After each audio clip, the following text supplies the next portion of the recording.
ஒரு ஒட்டகம் ஒரு கொக்கை பார்த்து ஒரு கேள்வி கேட்டுதான். என்ன கேள்வி தெரியுமா? உன் கழுத்து ஏன் இப்படி வளைஞ்சு போயிருக்குது அப்படின்னு கேட்டிருக்கு. இதுக்கு உடம்பே வளைச்சல். இது போய் கொக்கை கிண்டல் பண்ணுது. இன்னைக்கு மனித சுபாவமும் கிட்டத்தட்ட இப்படி தான் இருக்குது. இந்த உலகத்தில் குறையில்லாத மனிதர்கள் யாரும் கிடையாது, நாம் உள்பட. அப்படிங்கிறத முதல்ல நாம் நல்லா புரிஞ்சுக்கணும். ஒரு ஊரில் ஒரு விற்பனை நிலையம் இருந்தது. செல்ல பிராணிகளை விற்பனை செய்கிற நிலையம் அது. நாய், கிளி, பூனை இப்படி நிறைய வச்சு விற்பனை பண்ணிகிட்டு இருக்கிறாங்க. நாய்க்குட்டி விற்பனை செய்கிற பகுதியில் ஒரு சிறுவன் நின்றுக்கிட்டு இருந்தான். விற்பனை செய்கிற ஆளுகிட்ட விலை கேட்டுக்கிட்டு இருந்தான். அதோ இருக்குதே அந்த நாய்க்குட்டி என்ன விலை அப்படின்னு கேட்டானா. 1000 ரூபா அப்படின்னாரான். சரி அது வேணாம், இது என்ன விலைன்றிருக்கான். 500 ரூபா அப்படின்னாரான். இந்த சின்ன பையன் கையில் வச்சுருந்தது வெறும் 50 ரூபா தான்.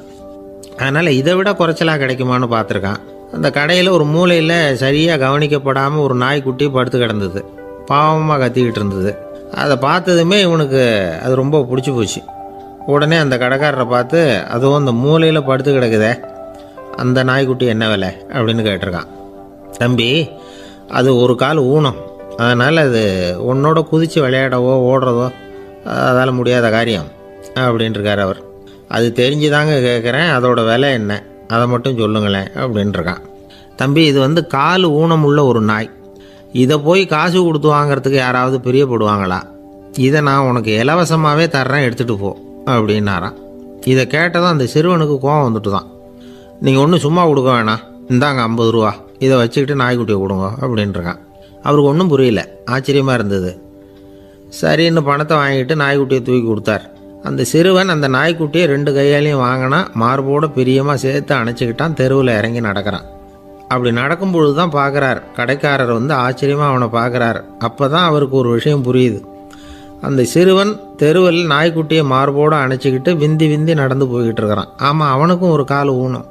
இந்த நாய்க்குட்டியை யாருமே வாங்க மாட்டாங்கன்னு நினச்சிக்கிட்டு இருந்தார். குறையுள்ள அதுக்கும் ஒரு எஜமானன் கிடச்சிட்டான்.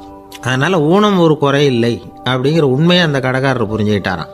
நம்மால் ஒருத்தர் கொஞ்சம் வயசானவர், எழுந்திரிச்சு சரியாக நடக்க முடியாது, சாய்வு நாற்காலியிலேயே எப்பவும் உட்காந்துருப்பார்.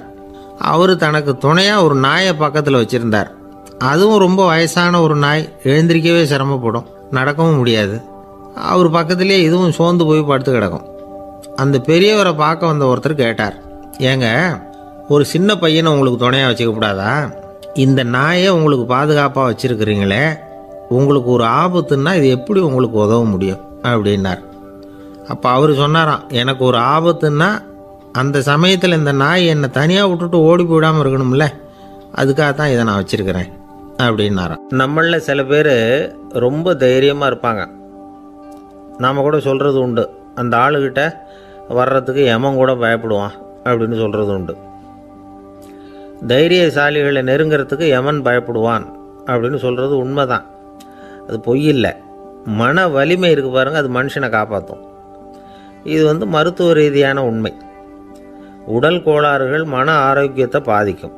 மன எழுச்சி, மன போராட்டம் இதெல்லாம் உடல் இயக்கத்தில் மாறுதலை உண்டாக்குது. சில வகையான நோய்களுக்கும் மனசுக்கும் இருக்கிற சம்பந்தம் என்னங்கிறத பற்றியெல்லாம் இப்போ ஆராய்ச்சி பண்ணுறாங்க. ஆஸ்மா, மூட்டு வலி, பெருங்குடல் அழற்சி, உயர் இரத்த அழுத்தம், சோரியாசிஸுங்கிற தோல் வியாதி, வயிற்று புண்ணு, இந்த தைராய்டு நச்சுத்தன்மை, இது மாதிரி நோய்களை உண்டாக்குறதுல மனசோட பங்கு என்னங்கிறத பற்றியெல்லாம் ஆய்வு பண்ணி பார்த்துருக்குறாங்க. எதுக்கு எடுத்தாலும் சோர்ந்து போகிறது, தோண்டு போகிறது, இப்படிப்பட்ட மனவாகு, அதோட யாரும் நமக்கு உதவ முடியாது அப்படிங்கிற மனோபாவம், கைவிடப்பட்ட மனநிலைமை, இதெல்லாம் நோயோட தீவிரத்தை ரொம்ப அதிகரிக்க செய்யுதான். இவங்கெல்லாம் அந்த கைகால் வலிக்குது, உடம்பு அசதியாக இருக்குது, தூக்கம் வரல, முதுகு வலிக்குது, உடம்புல உணர்ச்சி குறையுது, கை கால் விரல்லாம் மரத்து போகுது, இப்படி ஏதாவது சொல்லிக்கிட்டு டாக்டர்களை தேடி வந்துக்கிட்டு இருப்பாங்க. நெஞ்சு வலி யாருக்கு வருது தெரியுமா? பதற்றம், போட்டி மனப்பான்மை, அளவுக்கு அதிகமான வேகம், துடிப்பு, பேராசை, இதுலேயும் கட்டுப்பாடு, நேரம் தவறாமை, அப்புறம் இதெல்லாம் உள்ள மனவாக உள்ளவங்க இருக்கிறாங்கல்ல, அவங்க பெரும்பாலும் நெஞ்சு வலிக்கு ஆளாயிடுறாங்களாம். ஃப்ரீட்மேன் அப்படிங்கிறவர் நிறைய ஆராய்ச்சியெல்லாம் பண்ணி பார்த்துட்டு இதை உறுதிப்படுத்தியிருக்கிறார். அவர் பண்ணின ஆராய்ச்சியில் என்னெல்லாம் தெரிய வந்தது தெரியுமா? பொறுப்பு அதிகம் உள்ளவங்களுக்கு கண்டிப்பாக இரத்த அழுத்தம் வரும். அதிகமாக இருக்குமா. அதே மாதிரி கண்டிப்பாக இருக்கிறாங்கல்ல, அவங்களுக்கும் ரத்த அழுத்தம் அதிகரிக்குமா. ரத்த அழுத்தம் தனக்கு அதிகமாக இருக்குங்கிறத தெரிஞ்சுக்கிட்டவங்க தலைவலி, மயக்கம், இந்த தலை சுத்தல், அசதி, இது மாதிரியான உணர்வுகளை அவங்களுக்கு வந்துடும், அது மாதிரி உணர்வு. ஆனால் உண்மை என்ன தெரியுமா, இதெல்லாம் ரத்த அழுத்தத்தினால இல்லை. ரத்த அழுத்தம் கட்டுப்பாட்டுக்குள்ளே இருந்தால் கூட இவங்க இப்படி நினைக்கிறாங்களாம். இதுக்கு காரணம் மனசு தான் அப்படிங்கிறார் அவர். சில பேர் எப்படி தெரியுமா, ஒருத்தர் மாரடைப்பால் இறந்து போனார் அப்படின்னு கேள்விப்பட்டால் போதும், இறந்து போகிறதுக்கு காரணம் இதயம்தான் அப்படிங்கிற பீதியால், இதய தளர்ச்சி அப்படிங்கிற மனநோயால் பாதிக்கப்படுறார். இவங்கெல்லாம் அடிக்கடி தங்களுடைய இதய பகுதியை தொட்டு பார்த்துக்குவாங்க, நாடியை பிடிச்சி பார்த்துக்குவாங்க. அடிக்கடி மூச்சை உள்ளுக்கு இழுத்து வெளியில் விட்டு வலி வருதா அப்படின்னு பார்த்துக்கிட்டு இருப்பாங்க. வேறு எங்கேயாவது வலிச்சா கூட நெஞ்சை வலிக்குதா அப்படின்னு பார்ப்பாங்க. நெஞ்சு வலிக்குதுன்னு கூட சில பேர் சொல்ல ஆரம்பிச்சிருவாங்க. ஆஸ்மாவுக்கும் மனசுக்கும் சம்பந்தம் உண்டு. தீர்வு காண முடியாத மன போராட்டங்கள் எல்லாத்துக்கும் அடுத்தவங்களையே சார்ந்து இருக்கிற மனநிலை, இதெல்லாம் ஆஸ்மாவினுடைய தீவிரத்தை அதிகப்படுத்திடும். பயம், இது எப்படின்னா என்ன நடக்குமோங்கிற பதற்ற நிலை, அப்புறம் இந்த பயம், இதெல்லாம் சுவாசித்தலை அதிகரிக்க செய்யுது இல்லையா. இதனால் இரத்தத்தின் காரத்தன்மை அதிகமாகி நோயின் தீவிரமும் அதிகமாகுது. மன போராட்டம், மனக்கவலை, மன இறுக்கம், இதெல்லாம் தோல்வியாதியை தூண்டி விடுதான். இது மாதிரி இன்னும் எவ்வளவோ இருக்குது. அதனால் இன்றைக்கி நமக்கு தேவை என்னென்னா மன வலிமை, மலர்ந்த முகம். இது ரெண்டும் இருந்துட்டுதுன்னா பலவிதமான நோய்கள் நம்மக்கிட்ட நெருங்கி வராது. டாக்டர், என்ன நெருங்காமல் இருக்கிறதுக்கு நான் ஒரு காரியம் பண்ணுறேன் அப்படின்னார் ஒருத்தர். அவர் என்ன அர்த்தத்தில் சொன்னார்னா, டாக்டர் அவரை நெருங்காமல் இருக்கிறதுக்கு அவர் ஒரு காரியம் பண்ணுறாராம். நண்பர்கிட்ட சொன்னார். நண்பர் கேட்டார், அது என்ன காரியம் பண்ணுற அப்படின்னு கேட்டார். தினம் ஒரு ஆப்பிள் பழம் சாப்பிட்றேன்னார் அவர். ஏன்னா ஆங்கிலத்தில் ஒரு பழமொழி சொல்லுவாங்கள்ல, an apple a day keeps doctor away அப்படிம்பாங்க. ஒரு ஆப்பிள் பழம் சாப்பிட்டா டாக்டர் விலகியே இருப்பார், டாக்டர்கிட்ட போக வேண்டிய அவசியம் இருக்காது அப்படிங்கிறதுக்காக அந்த பழமொழி சொல்கிறது. என்ன, நான் யாருமே நெருங்காமல் இருக்கிறதுக்கு நான் ஒரு காரியம் பண்ணுறேன்னார் இன்னொருத்தர். டாக்டர் நெருங்காமல் இருக்கிறதுக்கு ஆப்பிள் பழம் சாப்பிட்றேன்னார் அவர். என்னை யாருமே நெருங்காமல் இருக்கிறதுக்கு நான் ஒரு காரியம் பண்ணுறேன்னார் இன்னொருத்தர். அது என்னன்னு கேட்டோம். தினம் ஒரு பூண்டு சாப்பிட்றேன்னார். ஏ கார்லிக் எ டே கீப்ஸ் எவ்ரிபடி அவே அப்படின்னு அதுக்கு ஒரு புது விளக்கமும் கொடுத்தார். காசி மாநகரத்தை பிரம்மதத்தன் அப்படிங்கிற ராஜா ஆட்சி பண்ணிட்டு வந்தார். அவர் ஒவ்வொரு வருஷமும் ஒரு திருவிழா நடத்துறது வழக்கம். எல்லா தேசத்திலிருந்தும் எல்லா வகையான ஜனங்களும் அதில் கலந்துக்குவாங்க. ஒரு சமயம் அது மாதிரி விழா நடந்துக்கிட்டு இருந்தது. வைகுண்டத்திலிருந்து, தேவலோகத்திலிருந்து நிறைய தேவகுமாரர்கள்லாம் காசி நகருக்கு அப்போது வந்திருந்தாங்க. அதில் முக்கியமாக ஒரு 4 தேவகுமாரர்கள், அந்த 4 பேரையும் சுற்றி ஏகப்பட்ட கூட்டம். அப்படி என்ன விசேஷம் அவங்கக்கிட்ட அப்படின்னா, மற்றவங்கள விட அவங்க முகம் அழகாக இருந்ததா அப்படி பார்த்தா அப்படியும் இல்லை. அவங்க அணிஞ்சிருந்த மலர் மாலைகள் தான் அதுக்கு காரணமாக. அந்த மலர்கள்லேருந்து அப்படி ஒரு அபூர்வமான நறுமணம், இதுக்கு முன்னாடி இப்படி ஒரு நறுமணத்தை அந்த ஊர் ஜனங்க அனுபவிச்சதே இல்லை. அதுதான் அந்த 4 பேரையும் சுற்றி கூட்டம். எல்லாரும் கேள்வி கேட்க ஆரம்பித்தாங்க. உடனே அந்த 4 தேவகுமாரர்களும் எல்லாருக்கும் தெரியும்படியாக வானத்தில் எழும்பி கொஞ்சம் உயரமாக நின்றுக்கிட்டாங்க. கீழே நின்றுக்கிட்டு இருந்த அரசன்லேருந்து ஆண்டி வரைக்கும் ஒருத்தர் பாக்கி இல்லாமல் ஒரே குரலில் எல்லாரும் அவங்கள பார்த்து, எங்களுக்கும் இது மாதிரி மாலையை போட்டுக்கணும்னு ஆசையாக இருக்குது, அதுக்கு நீங்கள் தான் அருள் பண்ணணும் அப்படின்னு கேட்டுக்கிட்டாங்க. மாலை போட்டுக்கிறதுனா எல்லாருக்கும் ஆசையாக தானே இருக்கும். அந்த 4 தேவகுமாரர்களில் ஒருத்தர் புத்தர் பிரான். அவர் சொன்னார், பூலோகவாசிகளே, நான் சொல்கிறத கொஞ்சம் பொறுமையாக கேளுங்க. கக்காரு அப்படிங்கிற கற்பக விருஷத்தின் மலர்களால் தொடுக்கப்பட்டது இந்த மாலை. இதுக்கு நிறைய சக்தி உண்டு. எந்த காலமும் இது வாடாது, வாசனையும் குறையாது. ஆனால் இதை அணிந்து கொள்றதுக்கு சில தகுதிகள் தேவை அப்படின்னார். என்ன தகுதி அது சொல்லுங்களேன் அப்படின்னு ஏக காலத்தில் எல்லாரும் சத்தம் போட்டாங்க. தீய இயல்புகள் உள்ளவங்க, இழிந்த சிந்தனை, இழிந்த செயல் உள்ளவங்க இந்த மாலையை அணிய முடியாது அப்படின்னார். அவ்வளோதான். கூட்டத்தில் சத்தம் போட்டவங்கள்லாம் மெதுவாக அப்படி அடங்க ஆரம்பிச்சிட்டாங்க. இன்னொரு தேவகுமாரன் சொன்னார், அடுத்தவங்க பொருளை அபகரிக்காதவன், அடுத்தவங்களுக்கு கெடுதல் பண்ணக்கூடிய பொய் பேசாதவன், பேராசையினால் கெட்ட வழியில் பொருள் ஈட்ட நினைக்காதவன் இந்த மாலையை போட்டுக்கலாம் அப்படின்னார். கூட்டத்திலிருந்து யாரும் முன்னுக்கு வரல. ஒரே ஒரு ராஜகுரு மட்டும் கொஞ்சம் முன்னாடி வந்தார். பெரியவர், படித்தவர் அவர். எனக்கு தகுதி இருக்குது அந்த மாலையை போட்டுக்கிறதுக்கு அப்படின்னார். வேறு ஒன்றும் இல்லை, பொய் சொல்லியாவது அந்த மாலையை வாங்கிக்குவோமே அப்படின்னு முடிவு பண்ணிட்டார் அவர். அவ்வளோதான், மாலையை வாங்கிட்டார். அடுத்த தேவகுமாரன் பேசினார். யாருக்கு திடமான அறிவும் மனமும் இருக்குதோ, யாருக்கு நல்ல காரியங்களில் அசையாத ஈடுபாடு இருக்குதோ, நல்ல அரிய பொருள்களை தனியாக தான் மட்டும் அனுபவிக்க விரும்பாதவர் யாரோ அவர் முன்னாடி வந்து இந்த மாலையை வாங்கிக்கலாம் அப்படின்னார். அந்த தகுதியும் எனக்கு இருக்குன்னார் ராஜகுரு. மாலையை வாங்கி போட்டுக்கிட்டார். இன்னொரு ராஜகுமாரன் பேச ஆரம்பித்தார். அறநெறியில் செல்வம் சேர்க்கணும், ஆடம்பர பொருள்களுக்கு அடிமையாகக்கூடாது, வெற்றி அடைஞ்சாலும் கர்வம் வரக்கூடாது, அப்படிப்பட்டவங்க இந்த மாலையை போட்டுக்கலாம்னார். துணிஞ்சு பொய் சொல்லி அதையும் வாங்கி கழுத்தில் போட்டுக்கிட்டார் இந்த ராஜகுரு. இன்னொரு ராஜகுமாரன் சொன்னார். சான்றோர்களை நிந்திக்காதவங்க, புறம் பேசாதவங்க இந்த மாலையை போட்டுக்கலாம்னார். அதையும் வாங்கி போட்டுக்கிட்டார். திருவிழா முடிஞ்சுது, எல்லாரும் திரும்பி போயிட்டாங்க. மறுநாள் ராஜகுரு 4 மாலைகளையும் போட்டுக்கிட்டு ராஜசபைக்கு வரார். வந்தவர் ரொம்ப அவஸ்தையோடு வர்றார். மாலையெல்லாம் வாடி போயிட்டுது, வாசனை எதுவும் கிடையாது. அது மட்டும் இல்லை, அவருக்கு கடுமையான தலைவலி வேறு வந்துட்டுது. துடிச்சு போயிட்டார். மாலையை கழட்டவும் முடியல. ஜனங்கள்லாம் அவரை பார்த்து சிரிக்க ஆரம்பிச்சிட்டாங்க. என்னத்துக்கு ஆசைப்படணும், ஏன் இப்படி கஷ்டப்படணும் அப்படின்னு. ராஜா பார்த்தார். மறுபடியும் விழாவுக்கு ஏற்பாடு பண்ணினார். தேவகுமாரர்கள்லாம் வந்தாங்க. ராஜகுரு வந்தார். மக்கள் முன்னிலையில் அவங்க காலில் விழுந்தார், மன்னிப்பு கேட்டுக்கிட்டார். இந்த மாலையை போட்டுக்கிற தகுதி எனக்கு இல்லை. தகுதி இல்லாத ஒருத்தன் தகாத தகுதியை பொய் மூலம் பெறணும்னு ஆசைப்படுறாங்களே, அவங்களுக்கெல்லாம் என்னுடைய தண்டனை ஒரு எச்சரிக்கையாக இருக்கட்டும்னார். அதுக்கப்புறம் தேவகுமாரர்கள் அவர் கழுத்தில் இருக்கிற மாலையை கழட்டினாங்களாம். அந்த மாலைகளும் பழையபடி மனம் கொடுக்க ஆரம்பிச்சுட்டு தான். இதுலேருந்து நாம் தெரிஞ்சுக்க வேண்டியது என்னென்னா, நமக்கு தகுதி இல்லாத ஒரு கௌரவம் நம்மக்கிட்ட தானாக வந்தால் கூட அதை தவிர்த்து விடுறது தான் நல்லது. அதுதான் புத்திசாலித்தனம். ஒருத்தர் வந்தார். சார், எங்கள் இலக்கிய மன்ற விழாவுக்கு நீங்கள் தலைமை தாங்கணும்னார். உடனே இவர் சொன்னார், பேச்சாளர், சார், இலக்கியத்தை பற்றி பேசுகிற தகுதி எனக்கு இல்லையே அப்படின்னார். உடனே அவர் கூப்பிட வந்தவர் சொன்னார், அந்த தகுதி உங்களுக்கு இல்லைங்கிறது எங்களுக்கும் தெரியும் சார், அதனால தான் உங்களை தலைமை தாங்க கூப்பிட்றேன் அப்படின்னார். அது சரி, தலைமைன்னா அதுக்கு இவர் என்னதான் அர்த்தம் பண்ணுறாருன்னு தெரியல. ஒரே ஒரு ஊரில் ஒரு ராஜா இருந்தார். அவர் பேரில் மக்களுக்கு ரொம்ப மரியாதை. அவ்வளவு நல்லா ஆட்சி புரிஞ்சுக்கிட்டு வந்தார். அவருக்கு வயசாகிட்டுது. அதனால் ஒரு நாள் அமைச்சரை கூப்பிட்டார். இதை பாருங்கள், எனக்கு வயசாகிட்டுது, அதனால் இந்த அரச பொறுப்பையெல்லாம் நீங்கள் ஏற்றுக்குங்க அப்படின்னார். அதுக்கப்புறம் ராணியை கூப்பிட்டார். வா, நாம் இனிமேல் இங்கே இருக்க வேணாம், காட்டுக்கு போய் தவம் பண்ணலாம் அப்படின்னு கூப்பிட்டார். இந்த செய்தி மக்களுக்கு அறிவிக்கப்பட்டது. மக்கள் உடனே கூட்டம் கூட்டமாக அரண்மனைக்கு வர ஆரம்பிச்சிட்டாங்க. மன்னரை போய் பார்க்குறாங்க. அரசே, தாங்கள் எங்களுக்கு தந்தை மாதிரி. நீங்கள் காட்டுக்கு போயிட்டால் நாங்கள்லாம் இங்கே எப்படி இருக்க முடியும்?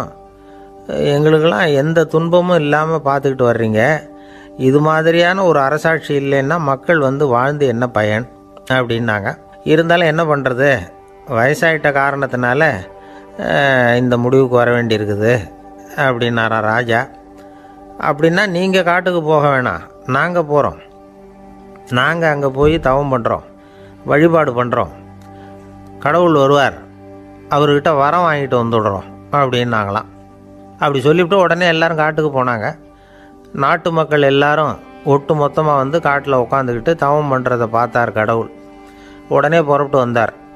எல்லோரும் இப்படி உட்காந்துருக்கிறீங்களே, என்ன வேணும் உங்களுக்கு அப்படின்னு கேட்டார். உடனே மக்கள் எல்லாரும் ஒரு குரலில் சொன்னாங்க, சுவாமி, எங்கள் மன்னன் ரொம்ப நாளைக்கு நல்லபடியாக இருக்கணும். அவர் மகிழ்ச்சியாகவும் உடல் நலத்தோடும் இருந்தால் தான் நாங்கள் அமைதியாக வாழ முடியும் அப்படின்னாங்க. சரி, அதுக்கு என்ன செய்யணும் அப்படின்னார் ஆண்டவன்.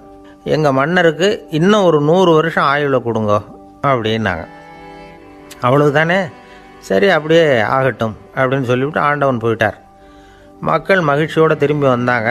மன்னா, கடவுள் வரம் கொடுத்துட்டார், நீங்கள் 100 வருஷம் வாழ போகிறீங்க அப்படின்னாங்க. இதை கேட்டதும் ராணி ராஜாவை வணங்கி, நான் தவம் செய்ய போகிறேன் அப்படின்னு புறப்பட்டாங்க. உடனே மக்கள் என்ன நினச்சாங்க தெரியுமா? ஐயோ, நாம் ராஜாவுக்கு மட்டும்தானே நீண்ட ஆயுள் வேணும்னு வரம் வாங்கினோம், ராணிக்கு வாங்கலையே, அதுதான் கோபத்தில் புறப்பட்டாங்க போல இருக்கு அப்படின்னு நினச்சி வருத்தப்பட்டாங்க. ஆனால் ராணி நினச்சது அது இல்லை. ராணி போய் தவம் பண்ணாங்க, கடவுள் காட்சி கொடுத்தார். இவங்க கேட்குறாங்க, சுவாமி ராஜாவுக்கு மட்டும் 100 வருஷம் ஆயுள்னு வரம் கொடுத்துட்டீங்க, அப்படின்னா குடிமக்களும் 100 வருஷம் இருக்கணும். இப்படிப்பட்ட குடிமக்கள் இல்லைன்னா அப்படிப்பட்ட அரசன் இருந்து என்ன பிரயோஜனம் அப்படின்னாங்களாம். ஆண்டவன் பார்த்தார், சரி அவங்களும் 100 வருஷம் வாழ்வாங்க, அது மட்டும் இல்லை நீயும் 100 ஆண்டு காலம் வாழ வரமளிக்கிறேன் அப்படின்னு சொல்லிவிட்டு மறைஞ்சிட்டார். இதில் ஆண்டவன் வர்றதும் மறையிறதும் முக்கியம் இல்லை. இதில் கவனிக்க வேண்டியது ஆள்கிறவனின் விசால மனம், குடிமக்களின் விசால மனம், ஆள்கிறவன் மனைவியினுடைய விசால மனம். இப்படி ஒரு நாடு இருந்துட்டுதுன்னா எப்படி இருக்கும் வாழ்க்கை நினச்சி பாருங்கள். அதனால தான் பெரியவங்கள்லாம் சொல்கிறாங்க, இதய வாசல் திறந்தே இருக்கணும், இதயத்தின் கதவுகளை மூடாதீங்க அப்படின்னு சொல்லுவாங்க. என்கிட்ட ஒருத்தர் சொன்னார், என்னுடைய இதய வாசல் எப்போவும் திறந்தே தான் இருக்குதுன்னார். எதனால் அப்படி சொல்கிறீங்க அப்படின்னு கேட்டோம். டாக்டரே சொல்லிவிட்டார், என்னுடைய இதயத்தில் ஒரு ஓட்டை இருக்குது அப்படின்னு, வால்வு சரியில்லையா அப்படிங்கிறார். அளவுக்கு மிஞ்சினால் அமிர்தமும் நஞ்சு அப்படின்னு சொல்லுவாங்க. அது உண்மைதான். ஒருத்தருக்கு அளவுக்கு மீறிய புகழ் வந்துட்டுதுன்னு வச்சுங்க, அது கூட ஆபத்தாக போயிடுறது உண்டு. பழங்காலத்துல எல்லாம் கிரேக்க தேசத்தில் ஒரு பழக்கம் உண்டாம். அதாவது யாராவது ஒருத்தரை நாடு கடத்தணும்னா அதுக்கு ஒரு வழி உண்டு. அதாவது ஒருத்தரை நாடு கடத்தணும்னு மக்கள் விரும்புகிறாங்கன்னு வச்சுங்களேன், அவர் பேரை ஒரு மண்பாண்ட ஓட்டுச்சில்லில் எழுதி அதை ஒரு குறிப்பிட்ட பொது இடத்துல போட்டுற வேண்டியது, அவ்வளவுதான். இது மாதிரி பல பேர் போட்டுக்கிட்டே இருப்பாங்க, எல்லாம் அப்படியே குவிஞ்சு போயிடும். அந்த ஓட்டாஞ்சில்லு குவியலில் யாருடைய பேர் அதிகமாக இருக்குதோ அந்த நபரை ஒரு 10 ஆண்டுகள் நாடு கடத்தி விடுவாங்க. இது அந்த ஊர் வழக்கமாக. ஒரு நாள் அந்த குவியலுக்கு பக்கத்தில் ஒரு ஆள் நின்றுக்கிட்டு இருக்கிறான். அவன் கையில் ஒரு ஓட்டாஞ்சில்லு வச்சுருக்கிறான். அதில் யாரோட பேரையோ எழுதணும், எழுதி அந்த இடத்துல போடணுங்கிறது அவன் ஆசை. ஆனால் அவன் படிக்காதவன், அதனால் எழுத தெரியல. யாராவது அந்த வழியாக வர்றாங்களான்னு பார்த்துக்கிட்டே நின்றுக்கிட்டு இருந்தான். ஒரு பெரியவர் வந்துக்கிட்டு இருந்தார். அவர்கிட்ட ஓடினான், கையில் இருந்த மண்பாண்ட சில்லை கொடுத்தான். ஐயா இதில் ஒரு பேர் எழுதி கொடுங்களேன்னா, அந்த பெரியவர் அதை வாங்கி கையில் வச்சுக்கிட்டு, என்ன பேர் எழுதணும் சொல்லு அப்படின்னா. இவன் சொன்னான், அரிஸ்டைடிஸ் அப்படின்னு எழுதுங்க அப்படின்னா. இதை கேட்டதும் அந்த பெரியவருக்கு அதிர்ச்சி. ஏன்னா அவர் தான் அரிஸ்டைடிஸ், தத்துவ மேதை அரிஸ்டைடிஸ் அவர். இருந்தாலும் நான் தான் அதுங்கிறத காட்டிக்காமல் அந்த ஆளுகிட்ட கேட்டார், அது சரிப்பா, அரிஸ்டைடிஸுங்கிற பேரை எழுத சொல்கிற, அவர் உனக்கு என்ன கெடுதல் பண்ணார், அவர் பேரை இதில் எழுத சொல்கிறியே அப்படின்னு கேட்டிருக்கார்.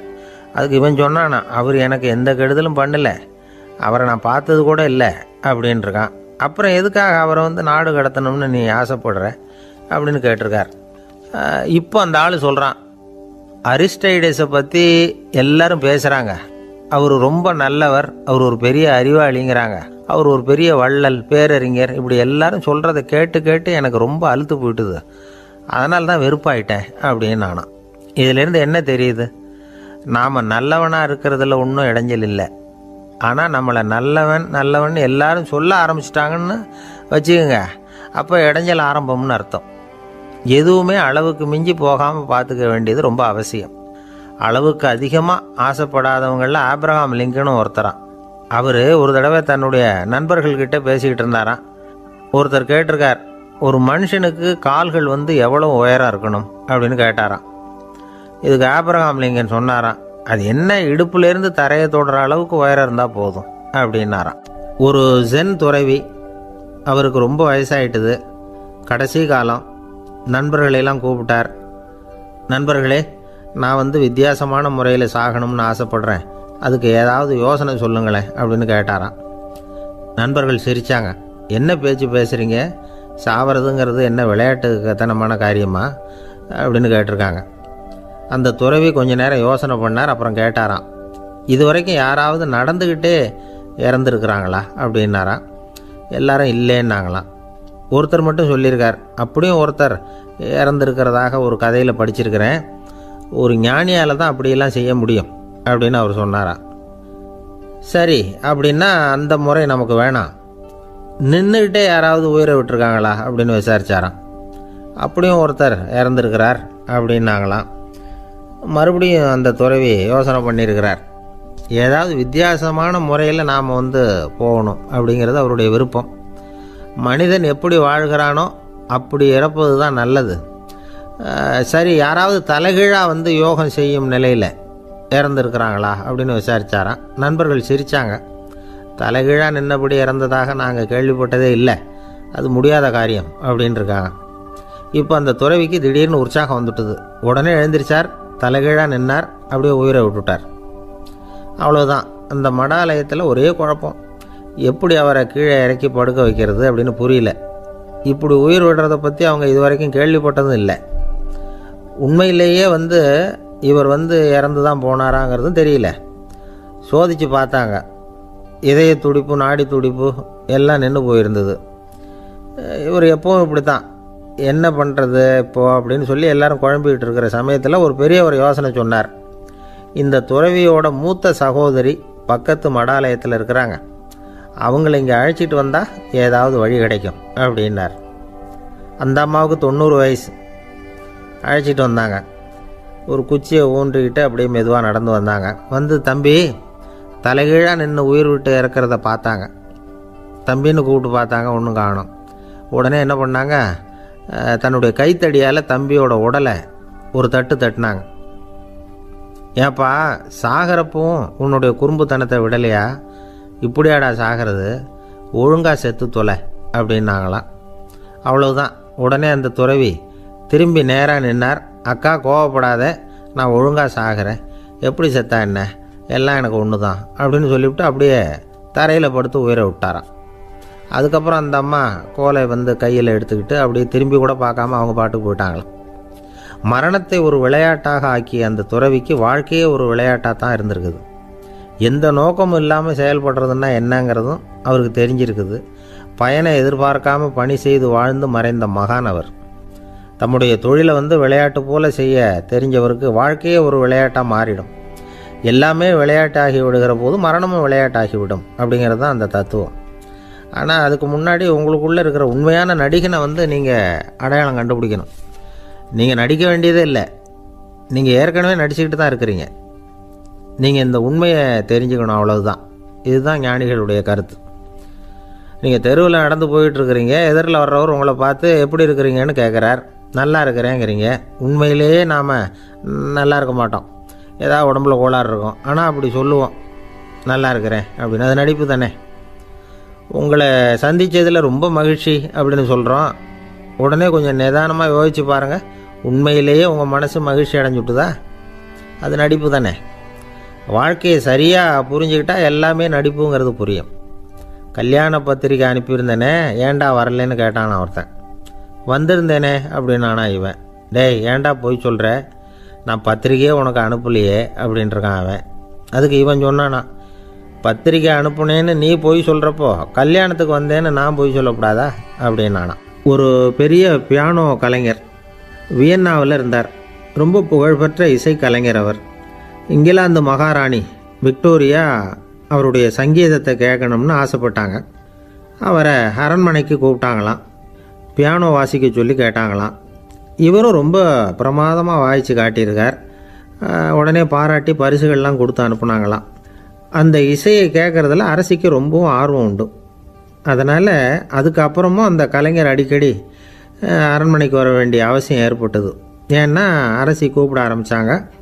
இவர் போகணும், அங்கே இசை நிகழ்ச்சி நடத்தணும். இவர் அங்கே பாடி வாசிக்கிறது உண்டு. ஒரு தடவை வந்து மகாராணி அவரை பார்த்து, உங்கள் நாட்டு தேசிய கீதம் பாடுங்களேன் அப்படின்னு கேட்டாங்களாம். உடனே அவர் தன்னுடைய நாடான ஆஸ்திரியாவின் தேசிய கீதத்தை பாடியிருக்கிறார். அவர் பாட ஆரம்பித்த உடனே மகாராணி எழுந்திரிச்சு நின்னாங்களாம். அதுக்கு மரியாதை செலுத்துகிற நோக்கத்தோடு பாட்டு முடிகிற வரைக்கும் அப்படியே நின்றுக்கிட்டு இருந்தாங்களாம். இதுதான் அந்த அரசியினுடைய பெருந்தன்மை.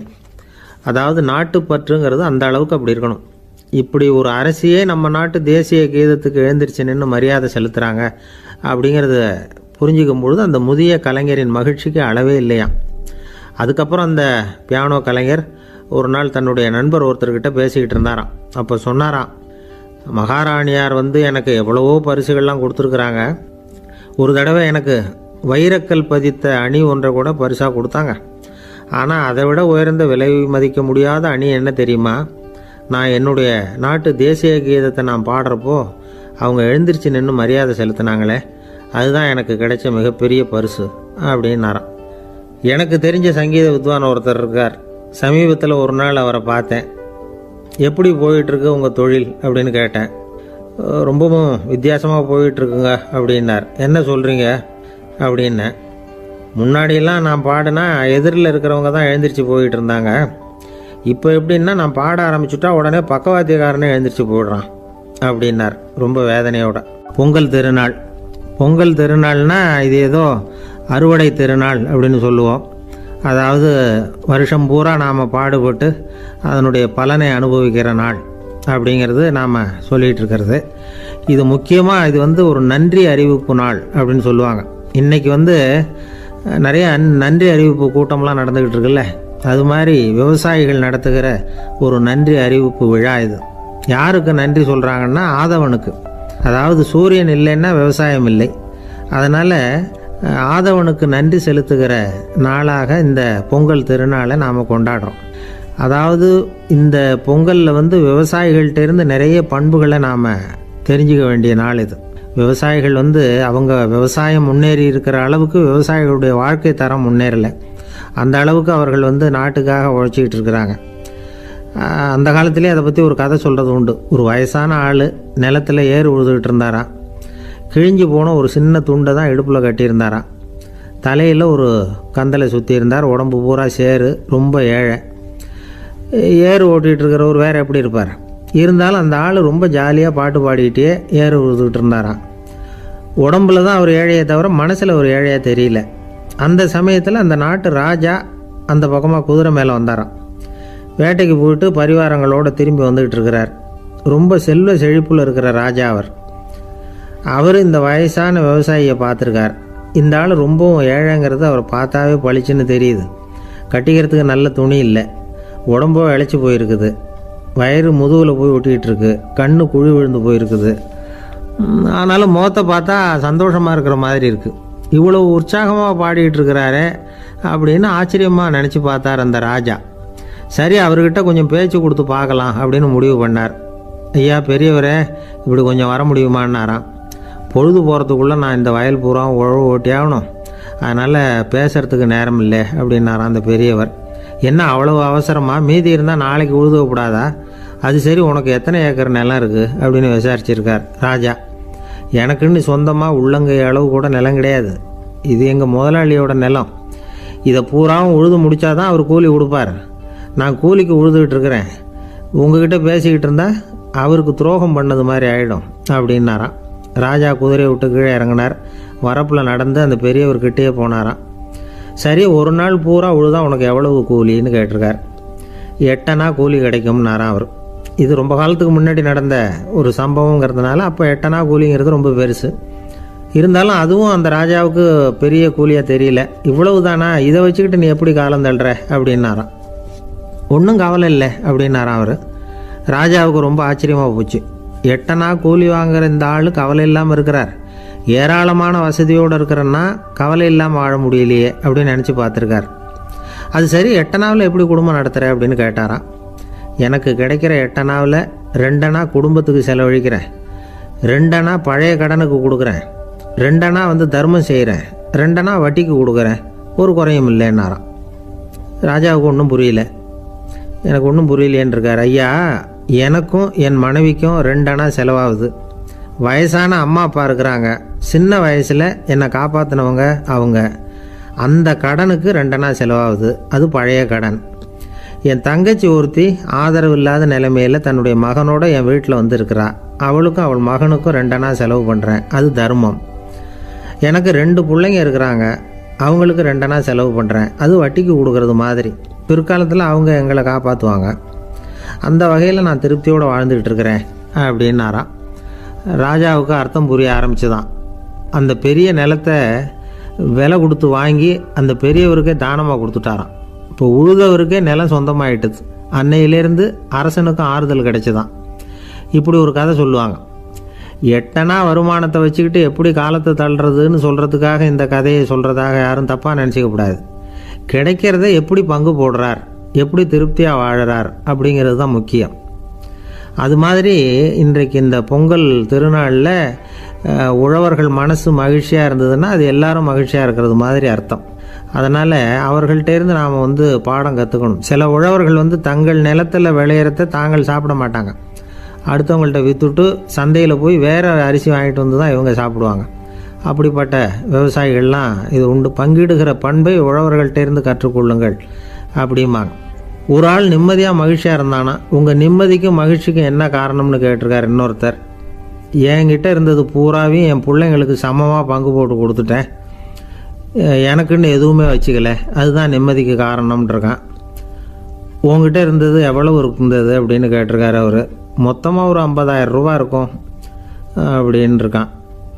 அவ்வளவும் பணமாகவே இருந்ததா அப்படின்னு கேட்டிருக்காங்க இவங்க. இல்லைங்க, அவ்வளவும் கடன், அதை தான் பிரித்து கொடுத்துருக்கேன் பிள்ளைங்கக்கிட்ட அப்படின்னு நானும். அவன் எது ரொம்பவும் கஷ்டமான காரியம் அப்படின்னு கேட்டார் ஒருத்தர். ஒருத்தருக்கு ஒருத்தர் சண்டை போடாமல் இருக்கிறது தான் ரொம்ப கஷ்டமான காரியம் அப்படின்னு தோணுது. ஒரு நாட்டுக்கும் இன்னொரு நாட்டுக்கும் சண்டை, நாட்டுக்குள்ளேயே ஒரு குரூப்புக்கும் இன்னொரு குரூப்புக்கும் சண்டை. ஏன் சண்டை போட்டுக்கிறீங்கன்னு கேட்டு பாருங்கள். நாங்கள் சமாதானத்துக்காக தான் சண்டை போட்டுக்கிறோம் அப்படிம்பாங்க. வாழறதுக்காக பிறந்த மனுஷன் லட்சியத்துக்காக உயிரை விட தயார் அப்படின்னு சொல்லிகிட்டு இருப்பான். அப்படி உயிரை விடுறவங்கள நாமளும் பாராட்டுவோம்.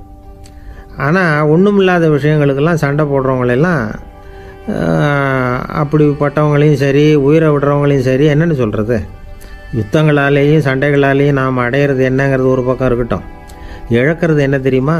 ஏராளமான உயிர்கள். ரத்தம் சிந்துறதுக்கு நான் தயார் அப்படின்னு மார்தட்டி சொல்லலாம். ஆனால் ரத்தம் சிந்தினா உயிர் காத்துக்கிட்டு இருக்க தயார் இல்லை. அதாவது உயிர் நமக்காக காத்துக்கிட்டு இருக்க தயார் இல்லை.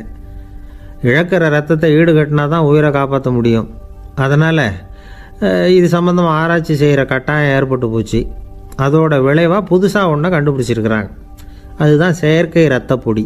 இப்போ இந்த திடீர் சாம்பார் பொடி, திடீர் ரசப்பொடி, திடீர் காப்பி பொடி இப்படிலாம் சொல்கிறோம்ல, அது மாதிரி இது திடீர் ரத்த பொடி. இஸ்ரேல் ஒரு சின்ன நாடு, மக்கள் தொகை குறைச்சல், அதோட போர்கள் வேறு. அதனால் காயம்பட்டவங்களை காப்பாற்றியே தீர வேண்டிய கட்டாயம். காப்பாற்றணும்னா ரத்த இழப்பை தடுக்கணும்.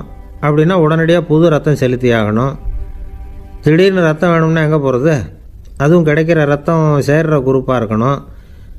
ஒரு வேடிக்கை பார்த்தீங்களா, நான் வேறு குரூப்பு நீ வேறு குரூப்புன்னு இவன் சண்டை போடுறான். இதில் அடிபட்டவனுக்கு ரத்தம் கொடுக்க போனால் அதுலேயும் அது வேறு வேறு குரூப்பாக இருக்குது. அது ரத்தமும் வேறு வேறு குரூப்புன்னு சொல்லிகிட்டு இருக்குது. எந்த குரூப்பு ரத்தம் வேணும், அது உடனடியாக கிடைக்கலன்னா என்ன பண்ணுறது? இப்படிப்பட்ட கஷ்டம்லாம் நமக்கு வந்துடுது. இதுக்காக தான் விஞ்ஞானிகள் இந்த ரத்த பொடியை கண்டுபிடிச்சிருக்கிறாங்க. அதாவது ஒரு ஆள் அடிபட்டு போட்டான்னு வச்சுங்களேன், அவனுக்கு ரத்தம் கிடைக்கல, உடனே என்ன பண்ணலாம்?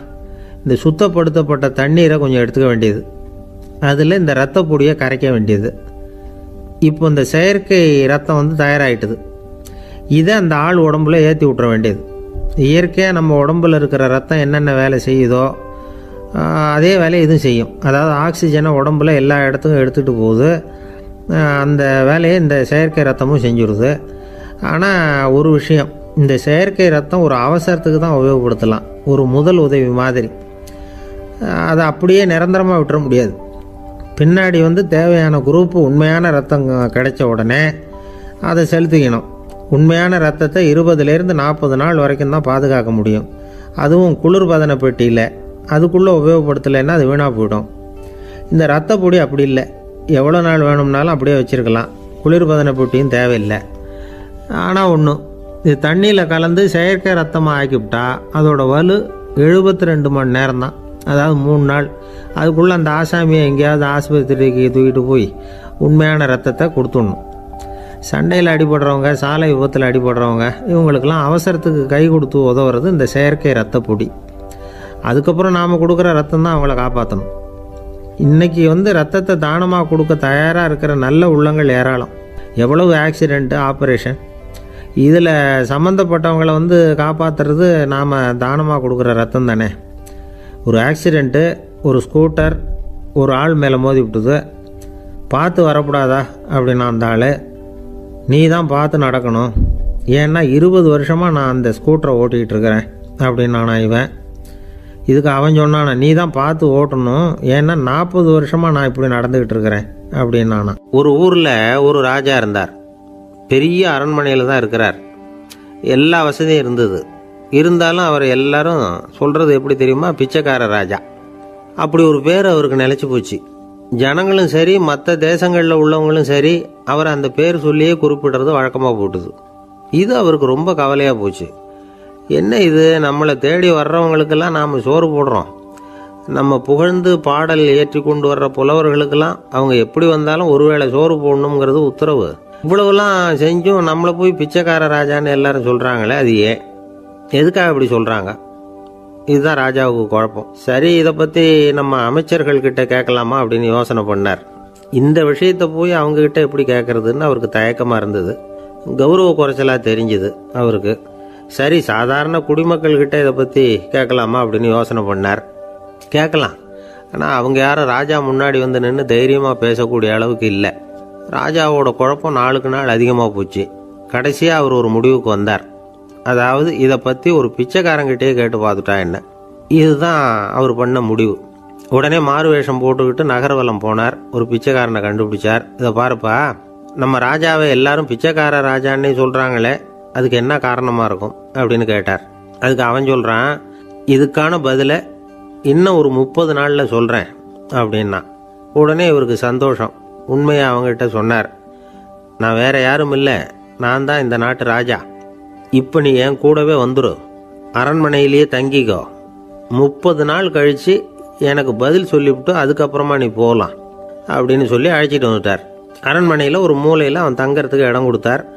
தினம் 2 வேளையும் இவனுக்கு சோறு போடுங்க அப்படின்னு உத்தரவு போட்டார். ராஜா கொடுத்த இடத்துல போய் உக்காந்துக்கிட்டான் அந்த பிச்சைக்காரன். தினமும் அந்த அரண்மனையில் நடக்கிறதையெல்லாம் கவனிச்சுக்கிட்டு வந்தான். வேளைக்கு சாப்பாடு வரும், சாப்பிட்டுக்கிட்டு இருக்கான். இப்படி 30 நாள் முடிஞ்சுது. ராஜா வந்தார். என்ன, என்னோட கேள்விக்கு பதில் என்னன்னு கண்டுபிடிச்சிட்டியான்னார். கண்டுபிடிச்சிட்டேன்னா. என்ன எல்லாரும் பிச்சைக்கார ராஜான்னு சொல்கிறாங்களே, அது நியாயமாக படுதா உனக்குன்னு கேட்டார். நியாயமாக தான் படுது, சந்தேகம் இல்லாமல் நீங்கள் பிச்சைக்கார ராஜா தான். என்னதான் நீங்கள் வசதியோடவும் படைபலத்தோடவும் இருந்தால் கூட நீங்கள் எங்கள் வர்க்கத்தை சேர்ந்த ஆசாமி தான் அப்படின்னு அடித்து சொல்லிவிட்டான் அந்த ஆள். ஏனால் அப்படி சொல்கிறேன்னு கேட்டார் இவர். அரசே, ஒரு உண்மையை கண்டுபிடிச்சி சொல்கிறதா நான் உங்ககிட்ட சொன்னேன். நீங்கள் ராஜ பரம்பரைன்னா உடனே உங்கள் கழுத்தில் கிடக்கிற முத்து மாலையை கழட்டி பரிசாக கொடுத்துருப்பீங்க, பொன்னையும் மணியையும் கொடுத்துருப்பீங்க. ஆனால் நீங்கள் அப்படி செய்யலை. என்னை ஒரு மூலையில் உட்கார வச்சு 2 வேளை சோறு போட சொன்னீங்க. உங்களை தேடி யார் வந்தாலும், யார் வந்து பாராட்டி பேசினாலும் அல்லது பிரச்சனைகளை சொன்னாலும் நீங்கள் செய்கிற ஒரே காரியம் சோறு போடுறது தான். பிச்சைக்காரனுக்கு சோறு மட்டும்தான் உலகம். உங்கள் விஷயத்திலையும் நீங்கள் அப்படி தான் நினைக்கிறதாக தெரியுது. நல்லா கவனிங்க. எந்த ஒரு பிரச்சனைக்கும் சோறு தான் முடிவுன்னு நினைக்கிறீங்க பாருங்க. நீங்கள் சந்தேகமில்லாத எங்களை சேர்ந்த ஆளு தான் அப்படின்னு விட்டான் அந்த பிச்சைக்காரன். அதுக்கப்புறம் தான் அந்த ராஜா தன்னுடைய தவறுகளை எல்லாம் திருத்திக்கிட்டாராம். பசின்னு வர்றவங்களுக்கு சோறு தான் போடணும், அது தப்பு இல்லை. பாராட்ட வர்றவங்களுக்கெல்லாம் சோத்தையே போட்டு அனுப்புனா இப்படி தான் பேர் வரும். எனக்கு தெரிஞ்ச ஒருத்தர் தினமும் யாராவது ஒருத்தரை தன் வீட்டுக்கு அழைச்சிட்டு போவார், சாப்பாடு போட்டு அனுப்புவார். முன்னறிவிப்பு இல்லாமல் திடீர்னு ஒரு விருந்தாளியோட வீட்டில் போய் இவர் நிற்கிறது வழக்கம். அந்த அம்மாவும் இவருக்காக தயார் பண்ணி வச்சிருந்ததை இவர் அழைச்சிட்டு வந்திருக்கிற விருந்தாளிக்கு போட்டுருவாங்க. விருந்தாளி சாப்பிட்டுட்டு போனதுக்கப்புறம் இவர் மனைவி கிட்ட உனக்கு சிரமம் வேணாம் அப்படின்னு சொல்லிவிட்டு பக்கத்தில் உள்ள ஒரு ஹோட்டலுக்கு போய் காசு கொடுத்து சாப்பிட்டுட்டு வந்துடுவார். பல நாள் இப்படி நடக்கும். ஒரு நாள் அவரை தனியாக கூப்பிட்டுக்கிட்டு போய் ஏன் இப்படி பண்ணுறீங்கன்னு கேட்டோம். அதுக்கு அவர் சொல்கிறாரு, எங்கள் வீட்டு சாப்பாட்டிலேருந்து தப்பிக்கிறதுக்கு எனக்கு வேறு வழி எதுவும் தெரியல சார், அதனால தான் இப்படி பண்ணிகிட்டு இருக்கிறேன் அப்படின்னார் ரொம்ப பரிதாபமாக. ஒருத்தன் எப்படி நடந்துக்கிறாங்கிறத வச்சு தான் அந்த ஆள் எப்படிங்கிறத நாம் முடிவு பண்ணுறோம். ஆளுமைன்னு சொல்கிறோம்ல, அதுக்கு சூழ்நிலைகளை ஆளுகின்ற தன்மை அப்படின்னு விளக்கம் கொடுக்குறார் ஒரு உளவியல் நிபுணர். சரி, ஒரு மனிதனுடைய ஆளுமையை உருவாக்குகிற விஷயங்கள் என்னென்ன? பிறப்பு, வளர்க்கப்பட்ட விதம், படிப்பு, நண்பர்கள், சமுதாயம், இப்படி நிறைய உண்டு. ஆளுமையின் அடிப்படையில் சில மனநோய்கள் உண்டாகுது. அதெல்லாம் என்னென்னங்கிறத தெரிஞ்சு வச்சுக்கிட்டோம்னா நம்ம கூட இருக்கிறவங்கள அடையாளம் கண்டுபிடிக்கிறதுக்கு அது ரொம்ப உபயோகமாக இருக்கும். ஃப்ரெனாய்டு ஆளுமை அப்படின்னு ஒன்று. இந்த கோளாறு உள்ளவங்க எப்படி இருப்பாங்க தெரியுமா? அதிக உணர்ச்சி, சந்தேகம், பொறாமை இதெல்லாம் அதிகமாக இருக்கும். வளைஞ்சு கொடுக்க மாட்டாங்க. அடுத்தவங்களோட இணக்கமான உறவு இருக்காது. அவங்க செய்கிற தப்புக்கெல்லாம் அடுத்தவங்களை குறை சொல்லிகிட்டு இருப்பாங்க. இது ஒரு ரகம். அடுத்தது ஸ்கிசாய்டு ஆளுமை அப்படின்னு சொல்கிறாங்க. இந்த கோளாறு உள்ளவங்க அடுத்தவங்களோட பழக கூச்சப்படுவாங்க. சின்ன வயசுலேயே இது ஆரம்பமாயிடுது. பகல் கனவுலேயே சஞ்சரிப்பாங்க. அவங்களுடைய விரோதம், கோபம் இதை கூட வெளியில் காட்டிக்க முடியாமல் இருப்பாங்க. இவங்களுக்கு அகமுகம், பிரச்சனைகள்லேருந்து ஒதுங்கி எதுலேயும் ஈடுபாடு இல்லாதவங்களாக இருப்பாங்க. இப்படி ஒரு ரகம். அடுத்தது சைக்ளோதமிக் ஆளுமை அப்படின்னு சொல்கிறாங்க. அது என்னென்னா உணர்ச்சிகளில் ஏற்றத்தாழ்வு அதிகமாக இருக்குமா. சில சமயம் பார்த்தா மகிழ்ச்சியாக இருப்பாங்க, சில சமயம் சோகமாக உட்காந்துருப்பாங்க. அவங்க மனநிலைக்கு தகுந்த மாதிரி சமூக நிகழ்ச்சிகளில் பங்கெடுத்துக்குவாங்க. இன்னொரு வகை என்னென்னா எண்ண பீடிகை ஆளுமை அப்படின்னு பேர் வச்சுருக்கிறாங்க. அதுக்கு இவங்களுக்கெல்லாம் கரெக்டாக இருக்கணும், எல்லாம் சட்டத்திட்டம் எதுலேயும் ஒரு ஒழுங்குமுறை, இப்படி எதிர்பார்க்குற மனோபாவம். இவங்க எதிர்பார்ப்புக்கும் வரன்முறைக்கும் மற்றவங்க கட்டுப்படணும்னு நினைப்பாங்க. இந்த நிலைமை நீடித்தா என்ன ஆகும் தெரியுமா? அலைக்கழிக்கிற எண்ணங்கள் திரும்ப திரும்ப ஒரே செயலை செய்ய தூண்டுற மன தளர்ச்சிக்கு ஆளாயிடுறாங்க. அடுத்தது ஹிஸ்டீரியா ஆளுமை. சின்ன விஷயத்தையெல்லாம் பெருசுப்படுத்தி நாடகமாக்குற நடிகர்கள் இவங்க. உணர்ச்சி அதிகம் உள்ளவங்க. இவங்க மன எழுச்சியில் பக்குவமின்மை, குழந்தைத்தனம், முதிர்ச்சியின்மை எல்லாம் இருக்கும். தன்னலம் மிக்க குணம், பிறர் தன்னை மட்டுமே கவனிக்கணும்னு நினச்சி செயல்படுறது, இதெல்லாம் இவங்க அடையாளம். அடுத்த ரகம் எப்படின்னா வளர்ச்சியற்ற ஆளுமைன்னு சொல்கிறாங்க. அடுத்தவங்களோட இணங்கி போக முடியாதவங்க, அறிவு, மன எழுச்சி, சமூக உறவு இதில் எல்லாம் போதுமான வளர்ச்சியையும் நிறைவையும் பெற முடியாதவங்க. இவங்களால வாழ்க்கையில் முன்னேற முடியாது. பிச்சைக்காரங்க, குற்றவாளிகள் இவங்ககிட்டெல்லாம் இது மாதிரியான ஆளுமை அதிகமாக இருக்குமா. அடுத்தது என்னென்னா சோர்வுடைய ஆளுமை. எதுலேயும் உற்சாகம் இல்லாமல் சோர்ந்து போயிருப்பாங்க. அதுக்கெல்லாம் நமக்கு வலிமை இல்லைப்பா அப்படின்னு சொல்லிட்டு இருப்பாங்க. சின்ன விஷயங்களுக்கெல்லாம் அதிர்ச்சி அடையிறது, வாழ்வின் சுவையை அனுபவிக்க முடியாதவங்க. இன்னொரு ரகம் இது கொதித்தெழும் ஆளுமைங்கிறாங்க. எதுக்கு எடுத்தாலும் ஆத்திரம், குரோதம், வன் செயல் இதிலெல்லாம் ஈடுபாடு, இப்படி உள்ளவங்க. நத்தை வகை ஆளுமை அப்படின்னு ஒன்று. அடுத்தவங்க மேலே விரோதம் இருக்கும், அடிக்கணுங்கிற எண்ணம் இருக்கும். ஆனால் அதை அப்படியே வெளியில் காட்டாமல் அதே சமயம் அமைதியான முறையில் வெறுப்பை வெளிக்காட்டுற ரகம். இவங்கெல்லாம் பேசாமல் கம்முன்னு இருந்துக்கிட்டே நினைச்சதை நிறைவேற்றிக்கிறவாங்க. முன்ஜாக்கிரதை ஆளுமை அப்படின்னு ஒரு ரகமா. பாதுகாப்பின்மை, சந்தேகம், முழுமையின்மை, அறவேக்காட்டுத்தனம் இந்த மனப்போக்கு அதிகமாக இருக்கிறதுனால அகம்பாவம், புடிவாதம், எச்சரிக்கை எல்லாம் அளவுக்கு மீறி இருக்கும். இதுவரைக்கும் நாம் பேசிக்கிட்டு இருந்த ஆளுமை பண்புகள் அளவுக்கு அதிகமாக போயிட்டுதுன்னா ஆளுமை கோளாறுகள் ஏற்படும். அதன் அடிப்படையில் மனவியாதிகள் வருமா. அதனால் இணக்கமான, எல்லாரும் விரும்புகிற இயல்பான ஆளுமையை பெறுவதற்கு நாம் முயற்சி செய்யணும் அப்படிங்கிறது மனோதத்துவ நிபுணர்களுடைய ஆலோசனை. ஒருத்தர் ஒரு மனோதத்துவ டாக்டரை தேடிட்டு வந்தாராம். டாக்டர், எனக்கு மனசில் ஏதோ வியாதி, ஆளுமை கோளாறு, அதாவது எனக்கு சீக்கிரமாக செத்து போனால் தேவையில்லைன்னு தோணுது அப்படின்னாராம்.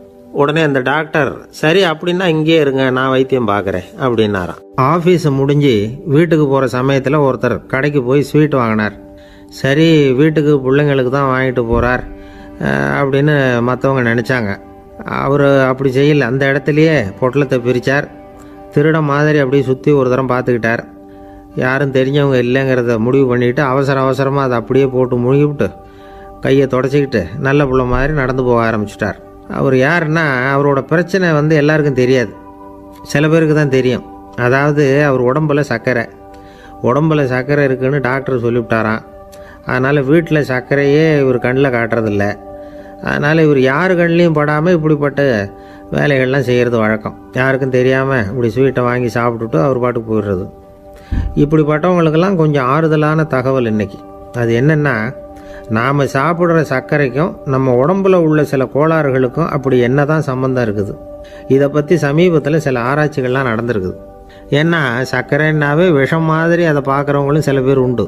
சின்ன பிள்ளைங்களுக்கு வயத்தில் பூச்சி உண்டாகிறதுலேருந்து பெரியவங்களுக்கு நீரிழிவு வர்ற வரைக்கும் எல்லாத்துக்கும் சர்க்கரை தான் காரணம்னு சொல்லிகிட்டு இருக்கிறோம்.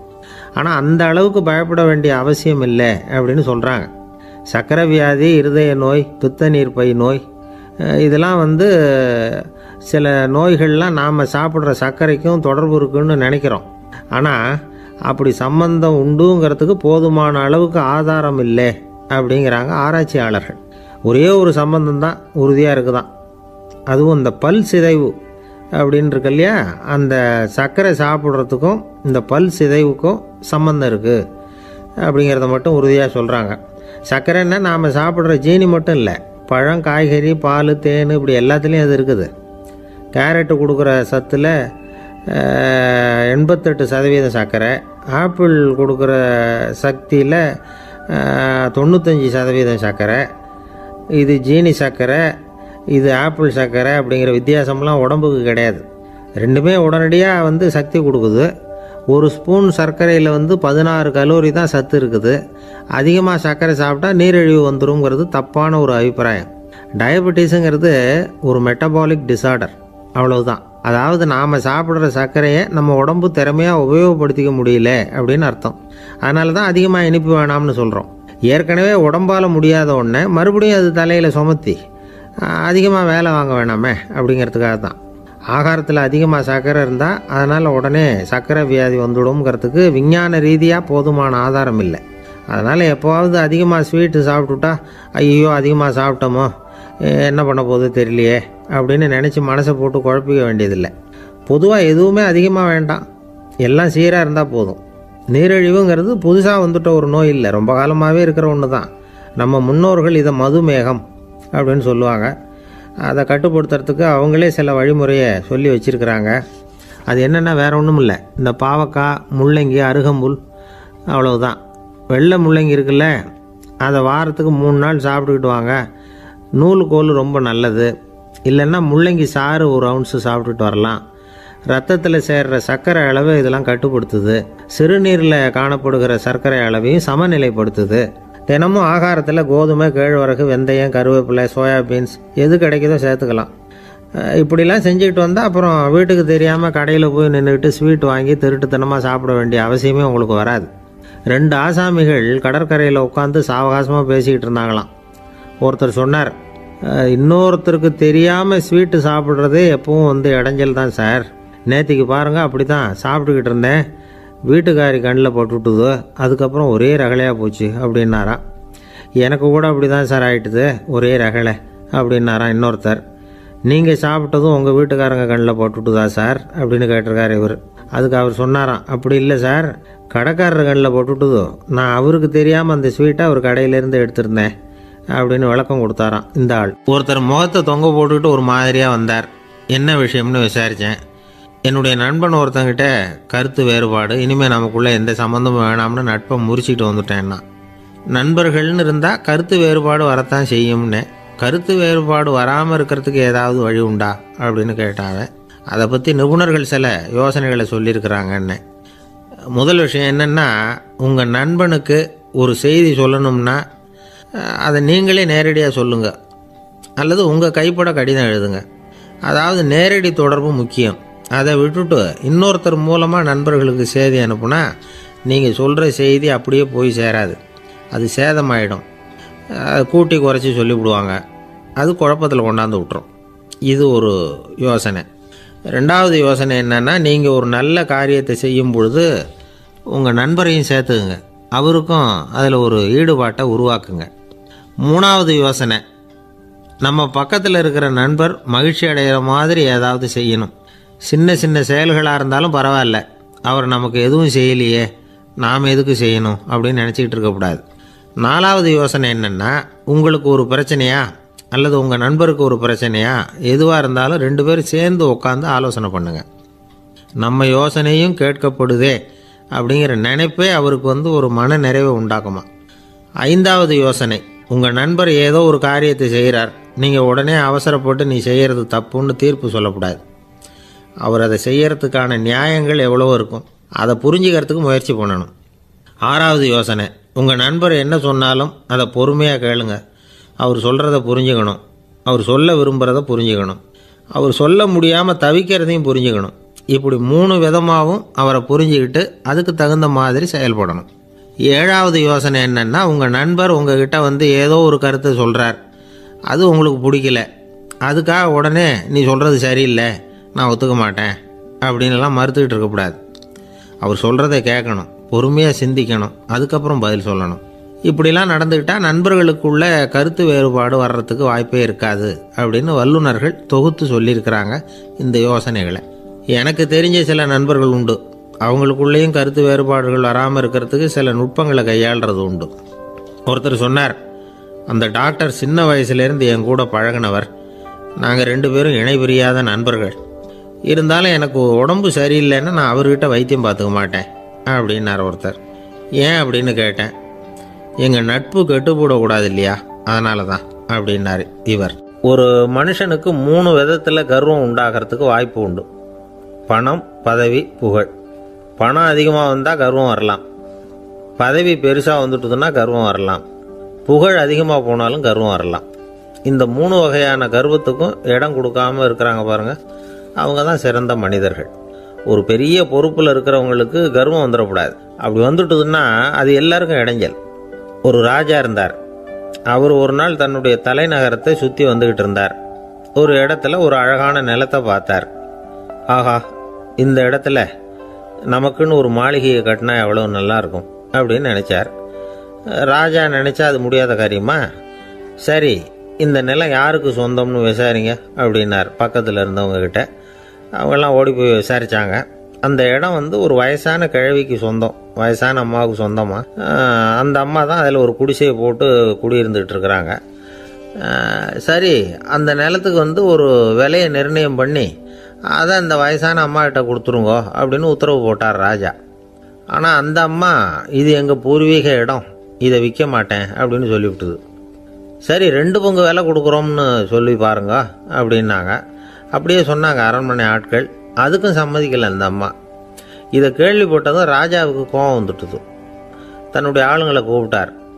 போய் அந்த குடிசையை பிரிச்சேரிங்க, காசெல்லாம் ஒன்றும் கொடுக்காதீங்க அப்படின்னு கத்தினார். அவ்வளோதான். அடுத்த நிமிஷம் அரண்மனை ஆசாமிகள் போனாங்க, குடிசையை பிரித்து எரிஞ்சாங்க. அந்த வயசான அம்மா இருக்குது, அதுவும் அந்த இடத்த விட்டு துரத்தி விட்டாங்க. அந்த இடத்துல ஒரு அரச மாளிகையை கட்டி முடிச்சிட்டாங்க. அந்த வயசான அம்மா பாவம், ராஜாவே இப்படி பண்ணால் யார்கிட்ட போய் முறையிட முடியும்? ஒரு ஞானி இருந்தார், அவர்கிட்ட போய் சொன்னாங்க. அவர் இவங்க சொன்னதை கேட்டு மனசில் வச்சுக்கிட்டார். ஒரு நாள் அந்த ராஜாவே இந்த ஞானியை கூப்பிட்டார். புதுசாக ஒரு மாளிகை கட்டியிருக்கிறேன், வந்து பாருங்கன்னு. சரின்னு சொல்லி இந்த பெரியவர் ஒரு நாள் இந்த மாளிகைக்கு போனார். சும்மா போகல, ஒரு கழுதையையும் ஓட்டிகிட்டு போனார். கொஞ்சம் சாக்குகள், வெத்து சாக்கு, அதையும் எடுத்து கழுதை முதுகில் போட்டு கழுதையை ஓட்டிகிட்டு போகிறார். ராஜா பார்த்தார். அவருக்கு இது ஆச்சரியமாக இருந்தது. என்ன இது, மாளிகைக்கு வந்துட்டு போங்கன்னு கூப்பிட்டா கழுதை சாக்கு இதெல்லாம் கூப்பிட்டு வராரே, ஒன்றும் புரியலையேன்னு நினச்சார். எதுக்காக இதெல்லாம்னு கேட்டார். அரசருடைய தோட்டத்திலேருந்து கொஞ்சம் மண் எடுத்துகிட்டு போகிறதுக்கு ஆசைப்படுறேன், அதுக்கு நீங்கள் அனுமதி கொடுக்கணும் அப்படின்னாரு இவர். இது என்ன வேடிக்கையான கோரிக்கையாக இருக்குது அப்படின்னு நினச்சார் ராஜா. இருந்தாலும் மண்ணு தானே கேட்குறாரு, எடுத்துகிட்டு போகட்டுமே அப்படின்னு நினச்சார். சரின்னு அனுமதி கொடுத்தார். அந்த பெரியவர் தோட்டத்துக்கு போனார், மண்ணை வெட்டினார், சாக்கில் போட்டு நிரப்புனார். ராஜாவை கொஞ்சம் கிட்ட வாங்கன்னு கூப்பிட்டார். இந்த மண் மூட்டையை தூக்கி கழுதையோட முதுகில் வைக்கணும், கொஞ்சம் உதவி பண்ணுங்கன்னார். ஓ, பண்ணுறேனே அப்படின்னு சொல்லி ராஜா கிட்ட போனார். மூட்டையை தூக்கி பார்க்குறாரு, முடியல, திணறி போயிட்டார். இப்போ அந்த ஞானி பேசினாராம். அரசே, இந்த ஒரு சாக்கு மண்ணையே உங்களால் தூக்க முடியல, அந்த கிழவிகிட்ட இருந்து அந்த அக்கிரமமாக அபகரித்த இந்த தோட்டம் பூராவையும் சுமக்கணும்னு ஆசைப்படுறீங்களே, அது உங்களால் முடியுமா அப்படின்னு கேட்டாராம். ராஜா யோசனை பண்ண ஆரம்பித்தார். தன்னுடைய செயலுக்காக வருத்தப்பட்டாராம். அந்த வயசான அம்மாவை உடனடியாக வரவழைச்சார். தாயே, தப்பு பண்ணிட்டேன், என்னை மன்னிச்சுக்குங்க, இன்னையிலேருந்து இந்த மாளிகையும் தோட்டமும் உங்களுக்கு தான் சொந்தம் அப்படின்னு சொல்லிவிட்டாராம். போகிறப்ப இந்த உலகத்திலேருந்து என்னத்தை எடுத்துகிட்டு போக போகிறோம், அதனால் ரொம்பவும் அலட்டிக்க வேண்டியதில்லை, கர்வப்பட வேண்டியதில்லை அப்படிங்கிறது ஒரு பெரிய உபதேசம். ஒரு பெரிய மனுஷன் சாக கிடந்தார், ரொம்பவும் அழுதார். ஏன் அழறீங்க அப்படின்னு கேட்டாங்க சுற்றி இருந்தவங்க. நான் சாகிறதுக்காக கவலைப்படலை, நான் நம்ம ஜனங்களுக்காக எவ்வளவோ காரியம்லாம் செஞ்சுக்கிட்டு வந்தேன். நான் செஞ்சுக்கிட்டு வந்த சேவையை இனிமேல் யார் செய்ய போகிறாங்க, அது யாரால முடியும், அதை நினச்சி தான் அழறேன் அப்படின்னாராம். ஒருத்தர் முன்னாடி வந்தார். அதுக்காக நீங்கள் கவலைப்படாதீங்க, உங்கள் சேவையை தொடர்ந்து செய்கிறதுக்கு என்ன மாதிரி இளைஞர் பட்டாலும் தயாராக இருக்குது, இருந்தாலும் எங்கள் கவலை என்னென்னா அப்படின்னு இழுத்தார். என்ன சொல்லுங்கன்னு கேட்டார் அவர். நீங்கள் இது வரைக்கும் என்ன சேவை செஞ்சுக்கிட்டு வந்தீங்க, அதுதான் எங்களுக்கு இன்னமும் புரியாத புதிராக இருக்குது அப்படின்னாராம் அவர். இந்த காலத்து புள்ள ஒருத்தன் தன்னோட அப்பாவை பார்த்து சொன்னான், அப்பா, நான் உனக்கு உதவி செய்யலாம்னு நினைக்கிறேன், என்ன உதவி செய்யணும்னு சொல்லு அப்படின்னா. நீ சும்மா இருந்தால் அதுவே எனக்கு செய்கிற பெரிய உதவிடா அப்படின்னார் அப்பா. சும்மா இருக்கிறதும் ஒரு உதவி தான், அது மாதிரி மௌனமும் ஒரு சமூக சேவை தான் அப்படிங்கிறார் காஞ்சி பெரியவர். நமக்கு 5 புலன்கள் இருக்குது, மெய், வாய், கண், மூக்கு, செவி. இந்த 5லேயும் அதிகப்படியான வேலை எதுக்குன்னு நினைக்கிறீங்க? வாய்க்கு தான். ஏன்னா அதுக்கு 2 வேலை. இப்போ கண்ணுக்கு பார்க்குறது மட்டும்தான் வேலை, காதுக்கு கேட்குறது மட்டும்தான் வேலை, மூக்குக்கு வாசனை அறியறது தான் வேலை, உடம்புக்கு உணர்றது மட்டும்தான் வேலை. ஆனால் வாய் அப்படி இல்லை, அதுக்கு 2 வேலை.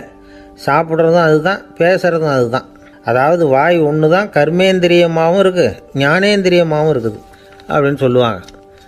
சாப்பாட்டில் உட்காந்தா எந்தெந்த ஆகாரம் என்னென்ன ருசின்னு அறிவிக்கிற வேலையும் செய்யுது. சபையில் உட்காந்தா பாடுறது, பேசுறது, சிரிக்கிறது, இது மாதிரியான வேலையும் செய்யுது.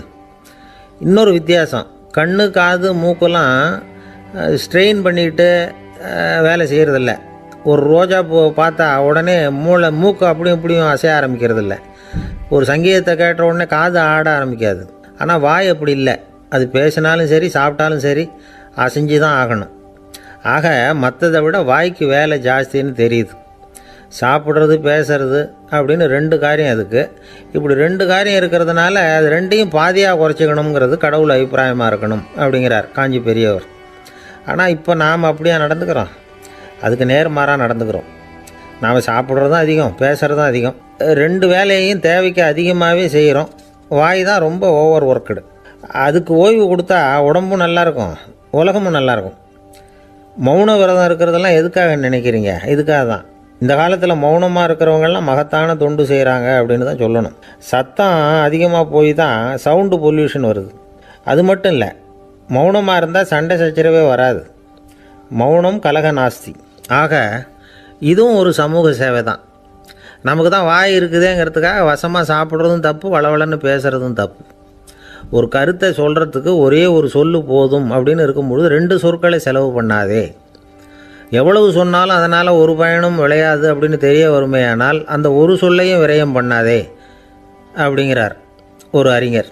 எல்லா குணங்கள்லேயும் மௌனம்தான் சிறந்தது அப்படிங்கிறார் ஒருத்தர். மௌனமாக இருக்கிறது மூலமாக மற்றவர்கள் குறைகளை நம்மளால் தெரிஞ்சிக்க முடியும். அதே சமயத்தில் நம்மகிட்ட இருக்கிற குறைகளை மற்றவங்களுக்கு தெரியாமல் மறைச்சிக்கவும் முடியுங்கிறார் அவர். உண்மைதானே? ஒரு பெரிய மேடை பேச்சாளர், பொது வாழ்க்கையில் 25 வருஷ காலமாக ஈடுபட்டிருக்கிறவர். அவர் மனைவி ஒரு நாள் சொன்னாங்க, எங்கள் வீட்டுக்காரர் 25 வருஷ காலமாக பொது வாழ்வில் ஈடுபட்டிருந்தா கூட இந்த மாதம் 10ஆம் தேதியிலிருந்து தான் மக்களுக்கு சேவை செய்ய ஆரம்பிச்சிருக்கார் அப்படின்னு நாங்கள் ரொம்ப பெருமையாக. 10ஆம் தேதிக்கு அப்படி என்ன விசேஷம் அப்படின்னு கேட்டோம். அன்னையிலேருந்து தான் அவர் மேடையில் பேசுகிறத நிறுத்தினார் அப்படின்னாங்க அந்த அம்மா. ஒரு நண்பர் அவசரமாக என்கிட்ட ஓடி வந்தார். அப்புறம் சொன்னார், என்னால் நம்பவே முடியல சார், என் பையனை அப்படி அப்படின்னு சொல்லி ஆச்சரியப்பட்டார். உங்கள் பையன் அப்படி என்ன தான் செஞ்சுட்டான் அப்படின்னு கேட்டேன். என்னால் முடியாத ஒரு காரியத்தை அவன் செஞ்சுட்டான் சார் அப்படின்னார். அது என்னன்னு தான் சொல்லுங்களேன். என்ன 5ஆவது வகுப்பில் அவன் ஒரே தடவையில் தேறிட்டான் சார், அதாவது ஒரே அட்டம்ப்டில் பாஸ் ஆகிருக்கான் அப்படின்னார் மூச்சு வாங்க. கஷ்டப்பட்டு பரீட்சை எழுதுனது அவன், இவருக்கு ஏன் மூச்சு வாங்குது? நம்மால் செய்ய முடியாத ஒரு காரியத்தை இன்னொருத்தர் செய்யும் பொழுது அது நமக்கு ஆச்சரியமாக இருக்குது. சர்க்கஸ் பார்க்குறோம், ஒருத்தர் அந்த இடத்துல தொங்குறார், அது நமக்கு ஆச்சரியம். ஏன்னா அது நம்மால் முடியாத காரியம். நம்மால் முடியாத ஒன்றை அடுத்தவர் எளிதாக செய்யும் பொழுது நாம் மருள்வது இயற்கை. இதை தான் தொல்காப்பியம் மருட்கை அப்படின்னு சொல்லுது. இந்த வியப்பு இருக்குதே, இது 4 வகையில் ஏற்படுறதாக தொல்காப்பியம் சொல்லுது. அது என்ன 4 வகை? முதல் வகை எப்படின்னா புதுமையான அரிய செயல்களை செய்கிறது. 2வது வகை என்னன்னா பெரும் செயல்களை செய்கிறது. 3வது வகை என்னன்னா மிக நுட்பமான செயல்களை செய்கிறது. 4வது வகை என்னன்னா ஆக்கம் தரும் செயல்களை செய்கிறது. புதுமை, பெருமை, சிறுமை, ஆக்கமோடு மதினம் சாலா மருட்கை 4 அப்படிங்கிறது தொல்காப்பியம். இன்னைக்கு விஞ்ஞானம் புதுசு புதுசாக எதையோ கண்டுபிடிக்குது. ஆரம்பத்தில் அது ஆச்சரியமாக இருக்குது, அப்புறம் அது நமக்கு பழகி போடுது. வானொலி பெட்டி புதுசாக வந்தப்போ ஒரு பெட்டி பேசுதுங்கிறது எவ்வளோ பெரிய ஆச்சரியம். இப்போ யாரும் அதை ஆச்சரியமாக பார்க்கறதில்ல. மதினம் சாலா மருட்கை அப்படின்னு ஒரு சொற்றொடர் வருது பாருங்க, அதில் கருத்தாழம் உண்டு. எதை பற்றியும் போதுமான அளவு புரிந்து கொள்ளாத போது ஒருத்தர் ஆச்சரியப்படுறார். புரிந்து கொண்ட பிறகு ஆச்சரியம் மறைஞ்சு போடுது. மிக நுட்பமான செயல்களும் நம்ம ஆச்சரியப்பட வைக்கும். ஒரு அரிசியில் ஒரு திருக்குறள் எழுதி காட்டுறாங்க, ஒரு முட்டை ஓட்டுக்குள்ளே ஓவியம் தீட்டி காட்டுறாங்க. கருங்கல் சிற்பங்களில் எவ்வளவு நுட்பமான வேலைப்பாடுகளை எல்லாம் பார்த்து ஆச்சரியப்படுறோம். இது மாதிரி ஆக்கப்பூர்வமான அரிய செயல்களை செய்கிறது கூட வியப்பை உண்டு பண்ணும். குப்பை கூலங்களை கூட வாழ்க்கைக்கு பயன்படுகிற பொருளாக மாற்றுகிறவர்கள் இருக்காங்க. அவர்களுடைய செயல் வியப்பு அளிக்குது. இடைக்காட்டு சித்தர் பாடின 30 நூலில் வர்ற ஒரு பாடல், ஆற்றல் பிறர் அறிதலின் அகம் கிளர்வு உறுதலின் கற்று அறி பாணர் கழுமிய கோடலின் தோற்றம் உருகவே போற்றல் சால் வியப்பே. ஒருத்தருடைய ஆற்றல் தெரியாமல் இருந்தது, அவருடைய அரிய செயலை பார்க்கும் பொழுது வியப்பாக இருந்தது, மனசுக்குள்ள கிளர்ச்சி. பாவலர்கள் இவர்களுடைய புகழை பாடி மற்றவர்களும் தெரிந்து கொள்ளுமாறு செய்கிறார்கள். அப்படிங்கிறது தான் ஒரு யதார்த்தமான உண்மை. ஆக எல்லா வகையிலும் மக்கள் தங்களுடைய வாழ்க்கையில் முன்னேறுவதற்கான வழிகாட்டுகிற ஒரு மெய்ப்பாடு தான் வியப்புங்கிறது. இந்த காலத்தில் நம்ம எப்படியெல்லாம் ஆச்சரியப்பட வைக்கிறாங்க. ஒரு ஆளை பிடிச்சி ஜெயிலில் கொண்டு வந்தாங்க. ஜெயில் அதிகாரி அவனை ரொம்ப ஆச்சரியமாக பார்த்தாராம்.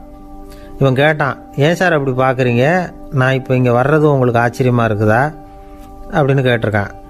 இதுக்கு ஜெயில் அதிகாரி சொல்லியிருக்கார், நீ இப்போ இங்கே வந்ததில் எனக்கு ஒன்றும் ஆச்சரியம் இல்லைப்பா, ஏற்கனவே நீ இங்கேருந்து விடுதலையாகி போய் 6 மாதம் ஆச்சு, இவ்வளவு லேட்டாக வர்றியே அதுதான் எனக்கு ஆச்சரியமாக இருக்குது அப்படின்னாராம். ஒருத்தர் ஒரு தவறு செஞ்சு விடுறாருன்னு வச்சுக்கோங்க, உடனே நீ செஞ்சது தவறு அப்படின்னு சொல்கிறது ஒரு வகை. அதுக்கு பதிலாக எது சரின்னு அவர் புரிந்து கொள்ள உதவி செய்கிறது இன்னொரு வகை. இந்த 2வது வகை இருக்குது பாருங்க, நிர்வாக இயலில் இது ரொம்ப முக்கியம். அலுவலகத்தில் வேலை பார்க்குற ஒருத்தர் முக்கியமாக தெரிஞ்சுக்க வேண்டியது என்ன தெரியுமா? சக ஊழியர்கள்கிட்ட எப்படி பழகணும், மேலதிகாரிகள்கிட்ட எப்படி பழகணும், தனக்கு கீழே வேலை செய்கிறவங்க கிட்ட எப்படி பழகணும், வாடிக்கையாளர்கள்கிட்ட எப்படி பழகணும், இவங்க எல்லார்கிட்டையும் செம்மையான உறவை ஏற்படுத்திக்கிறது எப்படி, இதையெல்லாம் சொல்லிக் கொடுக்குற பாடம் தான் இன்டர் பர்சனல் ஸ்கில், திறமையான உறவு அப்படிங்கிறது. எந்த வேலையில் இருந்தாலும் சரி, இந்த உறவுகளை வளர்க்கும் திறன் உள்ளவங்க சீக்கிரம் முன்னுக்கு வந்துடுறாங்க. மற்றவங்க கிட்ட உறவை பலப்படுத்திக்கிறது எப்படி அப்படின்னு தெரிஞ்சுக்கிட்டோம்னா எந்த ஒரு தடையையும் சுலபமாக தாண்டி செய்கிற தொழிலில் முன்னுக்கு வந்துடலாம். ஹார்வர்டு பல்கலைக்கழகத்தில் ஒரு கணக்கெடுப்பு பண்ணி பார்த்தாங்களாம். பார்க்குற வேலையில் எது மாதிரி குணாதிசயம் உள்ளவங்க வேகமாக முன்னுக்கு வர்றாங்க அப்படின்னு தெரிஞ்சுக்கிறதுக்காக இந்த கணக்கெடுப்பு. வெவ்வேறு துறையில் வேகமாக முன்னுக்கு வந்திருக்கிற பல பேரை சந்தித்து இந்த சர்வேயை நடத்தியிருக்கிறாங்க. அவங்க கண்டுபிடிச்சி சொல்லியிருக்கிற உண்மை என்ன தெரியுமா? ஒருத்தர் ஒரு வேலையில் இருந்தால் அது சம்பந்தப்பட்ட சப்ஜெக்ட் பற்றிய அறிவு 35% இருந்தால் போதுமா. ஆனால் உறவுகளை வளர்க்கக்கூடிய திறன், இன்டர் பர்சனல் ஸ்கில்லு 65% வேணும். இப்படி உள்ளவங்க சீக்கிரம் முன்னுக்கு வந்துடுறாங்களாம். அதனால் ஒருத்தருக்கு வேலை சரியாக புரியலைன்னா கூட விவரமாக மற்றவங்க கிட்ட பழகிறது எப்படின்னு புரிஞ்சால் போதும், அவர் முன்னுக்கு வந்துடலாம். அலுவலகங்களில் மட்டும் இல்லை, எல்லா இடங்கள்லையும் இது ரொம்ப முக்கியம். வீட்டுக்குள்ளேயும் இது ரொம்ப முக்கியம், வீட்டுக்கு வெளியேயும் இது முக்கியம். அடுத்தவங்க கிட்ட பழகிறது எப்படிங்கிறத தெரிஞ்சிக்காதவன் வாழ்க்கையில் முன்னேற முடியாது. இன்னைக்கு ஆயுதங்களால் காயப்படுத்தி கொள்ளுகிறவர்களை விட வார்த்தைகளால் காயப்படுத்தி கொள்ளுகிறவர்கள் தான் அதிகம். பெரியவங்க என்ன சொல்கிறாங்க தெரியுமா? நீங்கள் இந்த பூமியில் பிறந்ததன் அர்த்தம் பூர்த்தி ஆகணும்னா அடுத்தவங்களுக்கு உதவி பண்ணுங்க. அடுத்தவங்களுக்கு உதவி செய்ய முடியாவிட்டால் கூட பரவாயில்லை, ஆனால் யாரையும் புண்படுத்தி விடாதீங்க அப்படின்னு சொல்கிறாங்க. எனக்கு தெரிஞ்ச ஒருத்தர் ஒரு அலுவலகத்தில் வேலை பார்க்குறார். அவர் சொல்லுவார், எனக்கு இந்த இன்டர் பர்சனல் ஸ்கில் ரொம்ப அதிகம் சார், சக ஊழியர்கள்கிட்ட ரொம்ப சுமூகமாக நடந்துக்குவேன். என் கூட வேலை பார்க்குற ஒருத்தருக்கு ஏதாவது ஒரு கஷ்டம்னா அந்த சமயத்தில் அவர் செய்ய வேண்டிய வேலையை நான் செஞ்சுருவேன் சார் அப்படிம்பார். நான் அவர்கிட்ட சமீபத்தில் அப்படி ஏதாவது செஞ்சுருக்கீங்களா அப்படின்னு கேட்டேன். செஞ்சுருக்கேன் சார். போன வாரம் புதன்கிழமை ஆஃபீஸில் என் பக்கத்து சீட்டுக்காரருக்கு வயிற்று வலி, உடனே நான் மெடிக்கல் லீவ் போட்டுவிட்டு எங்கள் வீட்டுக்கு போயிட்டேன் சார் அப்படின்னார். ஒரு அம்மா தெருவில் உட்காந்து என்னத்தையோ தேடிட்டு இருக்கிறாங்க. அந்த அம்மா ஒரு சுஃபி ஞானி. அவங்க பேர் என்னென்னா ரபியா அல் அடாவியா. அந்த அம்மாவுக்கு கண் கூட தெளிவாக தெரியாது. அந்த பக்கமாக வந்த சில பேர் இவங்களுக்கு உதவி செய்கிறதுக்காக வந்தாங்க. என்ன தேடிட்டு இருக்கிறீங்க அப்படின்னு கேட்டாங்க. இதுக்கு அந்த அம்மா, அந்த கேள்வி அவ்வளோ முக்கியத்துவம் இல்லை, நான் தேடிட்டு இருக்கிறேன், உங்களால் முடிஞ்சால் எனக்கு உதவி பண்ணலாம் அப்படின்னாங்களாம். உதவி செய்ய வந்தவங்களுக்கு ஆச்சரியம். எதை தேடுறோங்கிறது தெரியாமல் இப்படி ஏன் நேரத்தை செலவழிக்கிறீங்க, நாங்கள் எப்படி உங்களுக்கு உதவ முடியும், எங்களுக்கு ஒன்றும் புரியலையே அப்படின்ட்டுருக்காங்க. சரி, உங்களை திருப்தி பண்ணுறதுக்காக சொல்கிறேன், ஒரு குண்டூசி தொலைஞ்சி போச்சு, அதை தேடுறேன் அப்படின்னாங்களாம் அந்த அம்மா. அதுக்கப்புறம் இவங்களும் சேர்ந்து தேட ஆரம்பிச்சிட்டாங்க. கொஞ்ச நேரம் ஆச்சு, ஒன்றும் கிடைக்கல. உதவி செய்ய வந்தவங்களும் அழுத்து போட்டாங்க. அப்புறம் கேட்டாங்க, பாருங்கம்மா, இது ரொம்பவும் பெரிய தெரு, அகலமான தெரு, அதனால் குறிப்பாக நீங்கள் எந்த இடத்துல அந்த குண்டூசியை தொலைச்சிங்க அதை சொல்ல முடியுமான்னாங்களாம். இதுக்கு அந்த அம்மா, நீங்கள் மறுபடியும் அர்த்தமில்லாத கேள்வியை கேட்குறீங்க, உங்கள் கேள்விக்கும் நான் தேடுறதுக்கும் என்ன சம்பந்தம்னாங்களாம். இதை கேட்டதும் அவங்க ஒரு மாதிரி ஆயிட்டாங்க. என்னம்மா நீங்கள் பைத்தியம் மாதிரி பேசுகிறீங்க அப்படின்னாங்களாம். சரி, உங்களை மறுபடியும் திருப்திப்படுத்துறதுக்காக சொல்கிறேன், அதை நான் எங்கள் வீட்டில் தொலைச்சுட்டேன் அப்படின்னாங்களாம். அப்புறம் எதுக்காக இங்கே வந்து தேடிட்டு இருக்கிறீங்க அப்படின்னு கேட்டிருக்காங்க. ஏன்னா இங்கே தான் வெளிச்சம் அதிகமாக இருக்குது, அங்கே வீட்டுக்குள்ளே இருட்டாக இருக்குது, அதனால் இங்கே வந்து தேடுறேன், வெளிச்சம் உள்ள இடத்துல தானே தேட முடியும் அப்படின்னாங்களாம் அந்த ஞானி. இந்த கதைக்கு என்ன அர்த்தங்கிறத பெரியவங்க சொல்கிறாங்க. அதாவது இந்த தேடுதல்ங்கிறது ஒரு வியாதி. அது நம்ம சதா அலைய வைக்கும், பைத்தியமாக மாற்றுறதுக்கு முயற்சி பண்ணோம். ஒரு காலம் அது நிறைவு அடையவே அடையாது. வாழ்வுங்கிறது ஒரு புரிந்து கொள்ள முடியாத, சதா இயங்கி கொண்டிருக்கிற ஒரு செயல். அதுக்கு ஆரம்பமும் இல்லை, முடிவும் கிடையாது. எதையோ தேடணும் அப்படிங்கிற உந்துதல் நமக்குள்ளே இருக்கும், ஆனால் குறிப்பாக எதை தேடிட்டு இருக்கிறோம் அப்படிங்கிறது புரியாது. அப்படி ஏதாவது ஒன்றை தேடி அடைஞ்சிடுறோம்னு வச்சுக்கோங்க, உடனே ஒரு அதிருப்தி வந்துடும். அதனால் வாழ்க்கைங்கிறது சலிப்பு நிறைந்தது அப்படிங்கிற எண்ணத்தை உண்டாக்கிக்கிறோம். ஒன்று அடைஞ்சதுக்கு அப்புறம் இன்னொன்று தேட ஆரம்பிச்சிருவோம். ஆக இந்த தேடல்ங்கிறது நாம் ஒன்று அடைஞ்சாலும் அடையாவிட்டாலும் தொடர்ந்து நடந்துக்கிட்டு தான் இருக்கும். இதுக்கு முடிவே கிடையாது. இந்த உண்மையை நாம் நல்லா புரிஞ்சுக்கணும் அப்படிங்கிறது பெரியவங்களுடைய கருத்து. ஏழையும் தேடுறான், பணக்காரனும் தேடுறான், நோயாளியும் தேடுறான், நோய் இல்லாதவனும் தேடுறான், அதிகாரம் உள்ளவனும் தேடுறான், அதிகாரம் இல்லாதவனும் தேடுறான், முட்டாளும் தேடுறான், அறிவாளியும் தேடுறான். ஆனால் யாரும் இதை தான் தேடி சாதிக்க போகிறோம், இதுதான் முடிவு அப்படின்னு திட்டவட்டமாக சொன்னதில்லை. ஒன்று அடைஞ்சதும் இன்னொன்று தேட ஆரம்பிச்சிடுறாங்க, அவ்வளோதான். அதாவது உங்களின் தேடுபவர் உங்கள் உள்ளேதான் இருக்கிறார், அவரை தேடி கண்டுபிடியுங்கள். இதுதான் ஞானிகள் நமக்கு சொல்லுகிற ஒரு ஆலோசனை. நம்மால் ஒருத்தன் ஜெயிலில் இருந்தான். இன்னொரு கைதி அவனை பார்த்து கேட்டான், ஏன்பா உன்னை பார்க்கறதுக்கு வெளியிலேருந்து யாருமே இங்கே வர்றது இல்லையே, உனக்கு சொந்தக்காரங்களே கிடையாதா அப்படின்னு கேட்டானா. ஏன் இல்லை, எனக்கு சொந்தக்காரங்க நிறைய பேர் உண்டு, அவங்க என்னை பார்க்க வராததுக்கு காரணம் வேற அப்படின்ட்டுருக்கான் இவன். என்ன காரணம்னு கேட்டான் அவன். அதுக்கு இவன் சொன்னானா, அதுக்கு என்ன காரணம்னா அவங்க எல்லாரும் இங்கே உள்ளேயே இருக்கிறாங்க அப்படின்னானா. ஒரு சீன தேசத்து அரசர் இருந்தார். அவருக்கு வயசாயிட்டுது. அவருக்கு அடுத்தபடியாக அவருடைய புள்ள பட்டத்துக்கு வரணும், ஆட்சி பொறுப்பை ஏற்றுக்கணும். ஒரு நல்ல தலைவனுக்கு இருக்க வேண்டிய பண்புகள்லாம் தன்னுடைய மகனுக்கு இருக்கணும்னு விரும்பினார் அந்த அரசர். அதனால் இளவரசனை பக்கத்தில் இருந்த ஒரு குரு கிட்ட அனுப்புனார். இளவரசன் அவர்கிட்ட போய் சேர்ந்தான். அந்த குரு என்ன பண்ணார் தெரியுமா, இவனை பார்த்து சொன்னார், இதை பாருப்பா, நீ என்ன பண்ணுற, இப்போவே பக்கத்தில் இருக்கிற காட்டுக்கு போ, நடு காட்டில் போய் ஒரு இடத்துல உட்காந்துக்கோ, அங்கே என்னென்ன சத்தம்லாம் உன் காதில் விழுதுன்னு கவனித்து கேளு, உன் காதில் விழுந்த ஓசைகள் என்னென்னங்கிறத என்கிட்ட வந்து சொல்லு, அதுதான் எனக்கு தெரியணும், உனக்கு வேலையும் அதுதான் அப்படின்னு சொல்லி அனுப்பி வச்சுட்டார். இளவரசன் காட்டுக்கு போனான். குரு சொன்னபடியே ஒரு இடத்துல உட்காந்து கவனித்து கேட்டான். அதுக்கப்புறம் குருக்கிட்ட திரும்பி வந்தான். என்னென்ன சத்தம்லாம் கேட்ட அப்படின்னு கேட்டார் குரு. குருவே, காட்டில் நான் பறவைகள் சத்தம்லாம் கேட்டேன், மிருகங்களின் ஓசையையும் கேட்டேன், இதை தவிர இடி மின்னல் மழை இதுகளோட சத்தத்தையும் கேட்டேன் அப்படின்னா. குரு யோசனை பண்ணார், நீ இன்னமும் சரியாக கேட்கல, அதனால் மறுபடியும் காட்டுக்கு போ, கொஞ்ச நாள் தங்கியிருந்து கேட்டுட்டு வா அப்படின்னார். இளவரசனுக்கு ஒன்றும் புரியல. இருந்தாலும் குருவின் கட்டளையாச்சே, மறுக்க முடியுமா? உடனே அவன் மறுபடியும் காட்டுக்கு போனான். ஒரு இடத்துல உட்காந்தான். கொஞ்ச நேரம் உன்னிப்பாக கவனித்து கேட்டான். சில நாள் கழித்து குருக்கிட்ட திரும்பி வந்தான். குருவே, இந்த தடவை சில துல்லியமான சத்தங்களை எல்லாம் கேட்டான். தேனி பறக்கிற சத்தம், நீரோடையின் மெல்லிய ஓசை, இதெல்லாம் கேட்டேன்னா. குரு சிரிச்சார். நீ மறுபடியும் காட்டுக்கு போ, இன்னும் சில நாள் அங்கே இரு, முழுமையாக கவனமாக கேட்டுக்கிட்டு வா அப்படின்னு சொல்லி அனுப்பி வச்சுட்டார். இளவரசனுக்கு குழப்பம் அதிகமாயிட்டுது. ஒன்றுமே புரியல. மறுபடியும் காட்டுக்கு போனான். மௌனமாக ஒரு இடத்துல உட்காந்துட்டான். அப்படியே தியானத்தில் ஆழ்ந்துட்டான். சில நாளில் அவனுக்கு இதுவரை கேட்காத ஓசைகள்லாம் கேட்க ஆரம்பிச்சிட்டுது. இதைத்தான் நான் கேட்கணும்னு என்னுடைய குரு எதிர்பார்த்துருக்கிறாருங்கிறத புரிஞ்சுக்கிட்டான். உடனே குரு கிட்ட ஓடனான். குருவே, இந்த தடவை காதுகளுக்கு கேட்க முடியாத சில ஓசைகளை கூட என்னால் உணர முடிஞ்சுது.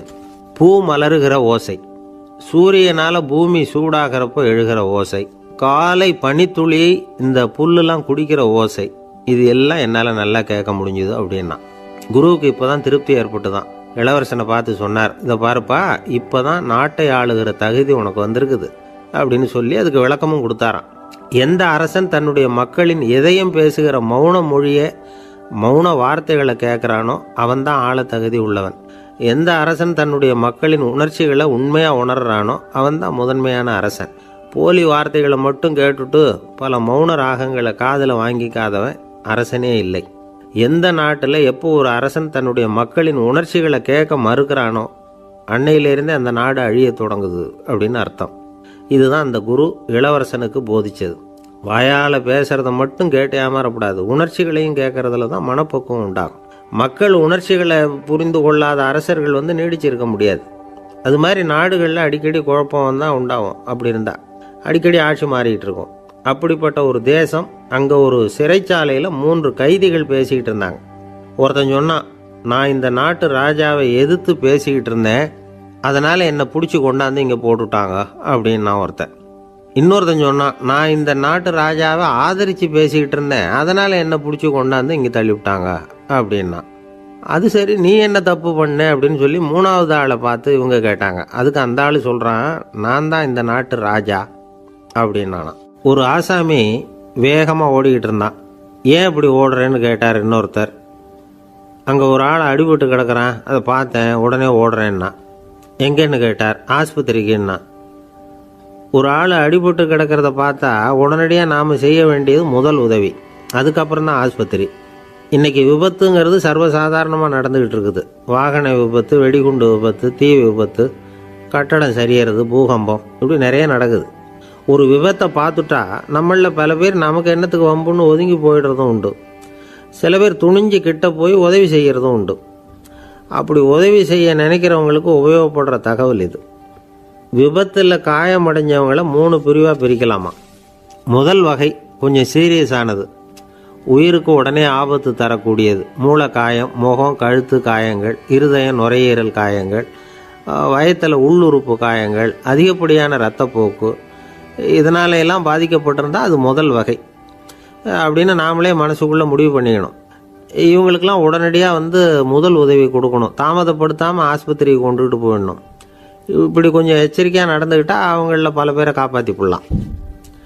2வது வகை எப்படின்னா, முதல் உதவி விரைவாக கிடைச்சா உயிர் பிழைக்கக்கூடிய மார்பு காயங்கள், கைகால் எலும்பு முறிவு, இடுப்பு முதுகெலும்பு காயம், சீரான இரத்த சேதம், இப்படிப்பட்டவங்களை 2வது வகையாக பிரிக்கணும். ஆபத்து இல்லாத சிராய்ப்புகள், சிறு காயங்கள், இரத்த உறைவுகள், இதனால் பாதிக்கப்படுறவங்க 3வது வகை. ஒருத்தர் தலையில் அடிபட்டு நினைவு இழந்துட்டார்னு வச்சுங்க, அவருக்கு வாந்தி வர்றதுனால புறையேறி மூச்சு அடைப்பு உண்டாகும். இப்படி ஆகாமல் இருக்கிறதுக்காக தலையை ஒரு பக்கமாக சாய்ச்சி வைக்கலாம். நாடி துடிப்பையும் இதய துடிப்பையும் தொட்டு பார்க்கணும். அது குறைஞ்சிருந்தாலும் சரி, நின்று இருந்தாலும் சரி, அவர் மார்பை நிமிஷத்துக்கு 80 தடவை உள்ளங்கையால் அழுத்தி இதய துடிப்பை மீட்கிறதுக்கு உதவி பண்ணணும். கழுத்தில் காயம்பட்டாலும் ஆபத்து அதிகம். கழுத்துக்கு அடியில் ஒரு துண்டை மடித்து வைக்கலாம். 2 பக்கமும் சின்ன தலையணை அல்லது துணி மடிப்புகளை வச்சு கழுத்தை அதிகமாக அசையாமல் பார்த்துக்கலாம். முதுகெலும்பு முறிஞ்சிருக்குமோ அப்படிங்கிற சந்தேகம் இருந்ததுன்னா அவரை அதிகமாக அசைய விடக்கூடாது. அதிகமாக அசைஞ்சால் தண்டு இடத்துல பாதிப்பு ஏற்பட்டு கைகால் விளங்காமல் போயிடும். அவரை ஒரு கனமான போர்வை இல்லைன்னா பாயில் படுக்க வச்சு 4 பேர் மெதுவாக தூக்கி மருத்துவ உதவிக்கு அனுப்பி வைக்கலாம். கையெலும்பு முறிஞ்சிருந்தால் முறிஞ்ச பாகத்தை உடம்போடு சேர்த்து அசையாமல் கட்டி போடலாம். கால் எலும்பு முறிஞ்சிருந்தால் மற்ற காலோடு சேர்த்து கட்டி போடலாம். முறிஞ்ச பாகம் தொங்காமல் பார்த்துக்கணும், அப்போ தான் வீக்கம் உண்டாகாமல் இருக்கும். வெட்டு காயம், குண்டடிப்பட்ட காயம், இதிலெல்லாம் ரத்தப்போக்கு அதிகமாக இருக்கும். ரத்தம் வெளியேற ஆபத்து அதிகம். சுத்தமான துணியை பல மடிப்புகளை மடித்து காயத்தின் மேலே வச்சு அழுத்தமாக ஒரு 10 நிமிஷம் பிடிச்சிக்கணும். ரத்தம் நின்ன உடனே காயத்துக்கு கட்டு போடலாம். சில சமயம் காயம்பட்ட பாகத்தை உயரமாக தூக்கி பிடிச்சிக்கிட்டா தான் ரத்த கசிவு நிற்கும். இந்த விவரங்களையெல்லாம் கொஞ்சம் மனசில் வாங்கி வச்சுக்கிட்டோம்னா சமயத்தில் உதவும். ஏன்னா இந்த காலத்தில் விபத்து எந்த ரூபத்தில் எப்போ வரும்னு யூகிக்கவே முடியல. நண்பர் ஒருத்தர் சொன்னார், நேற்றுக்கு பாருங்க சார், என் கண்ணு முன்னாடியே ஒரு சின்ன விபத்து நடந்ததுன்னார். என்னன்னு விசாரித்தோம். ஒரு பஸ்ஸில் வந்துக்கிட்டு இருந்தேன். அந்த பஸ்ஸில் பின்பக்கம் படி ஓரமாக நின்றுக்கிட்டு இருந்த ஒருத்தர் ரோட்டில் விழுந்துட்டார். டிரைவர் அதை கவனிக்கலை, நிறுத்தாமல் அவர் பாட்டுக்கு போகிறாருன்னார். கண்டக்டர் உடனே விசில் கொடுத்து பஸ்ஸை நிறுத்த வேண்டியது தானே அப்படின்னோம். அதுதான் சார் முடியாமல் போச்சுன்னார் அவர். ஏன்னு கேட்டாங்க.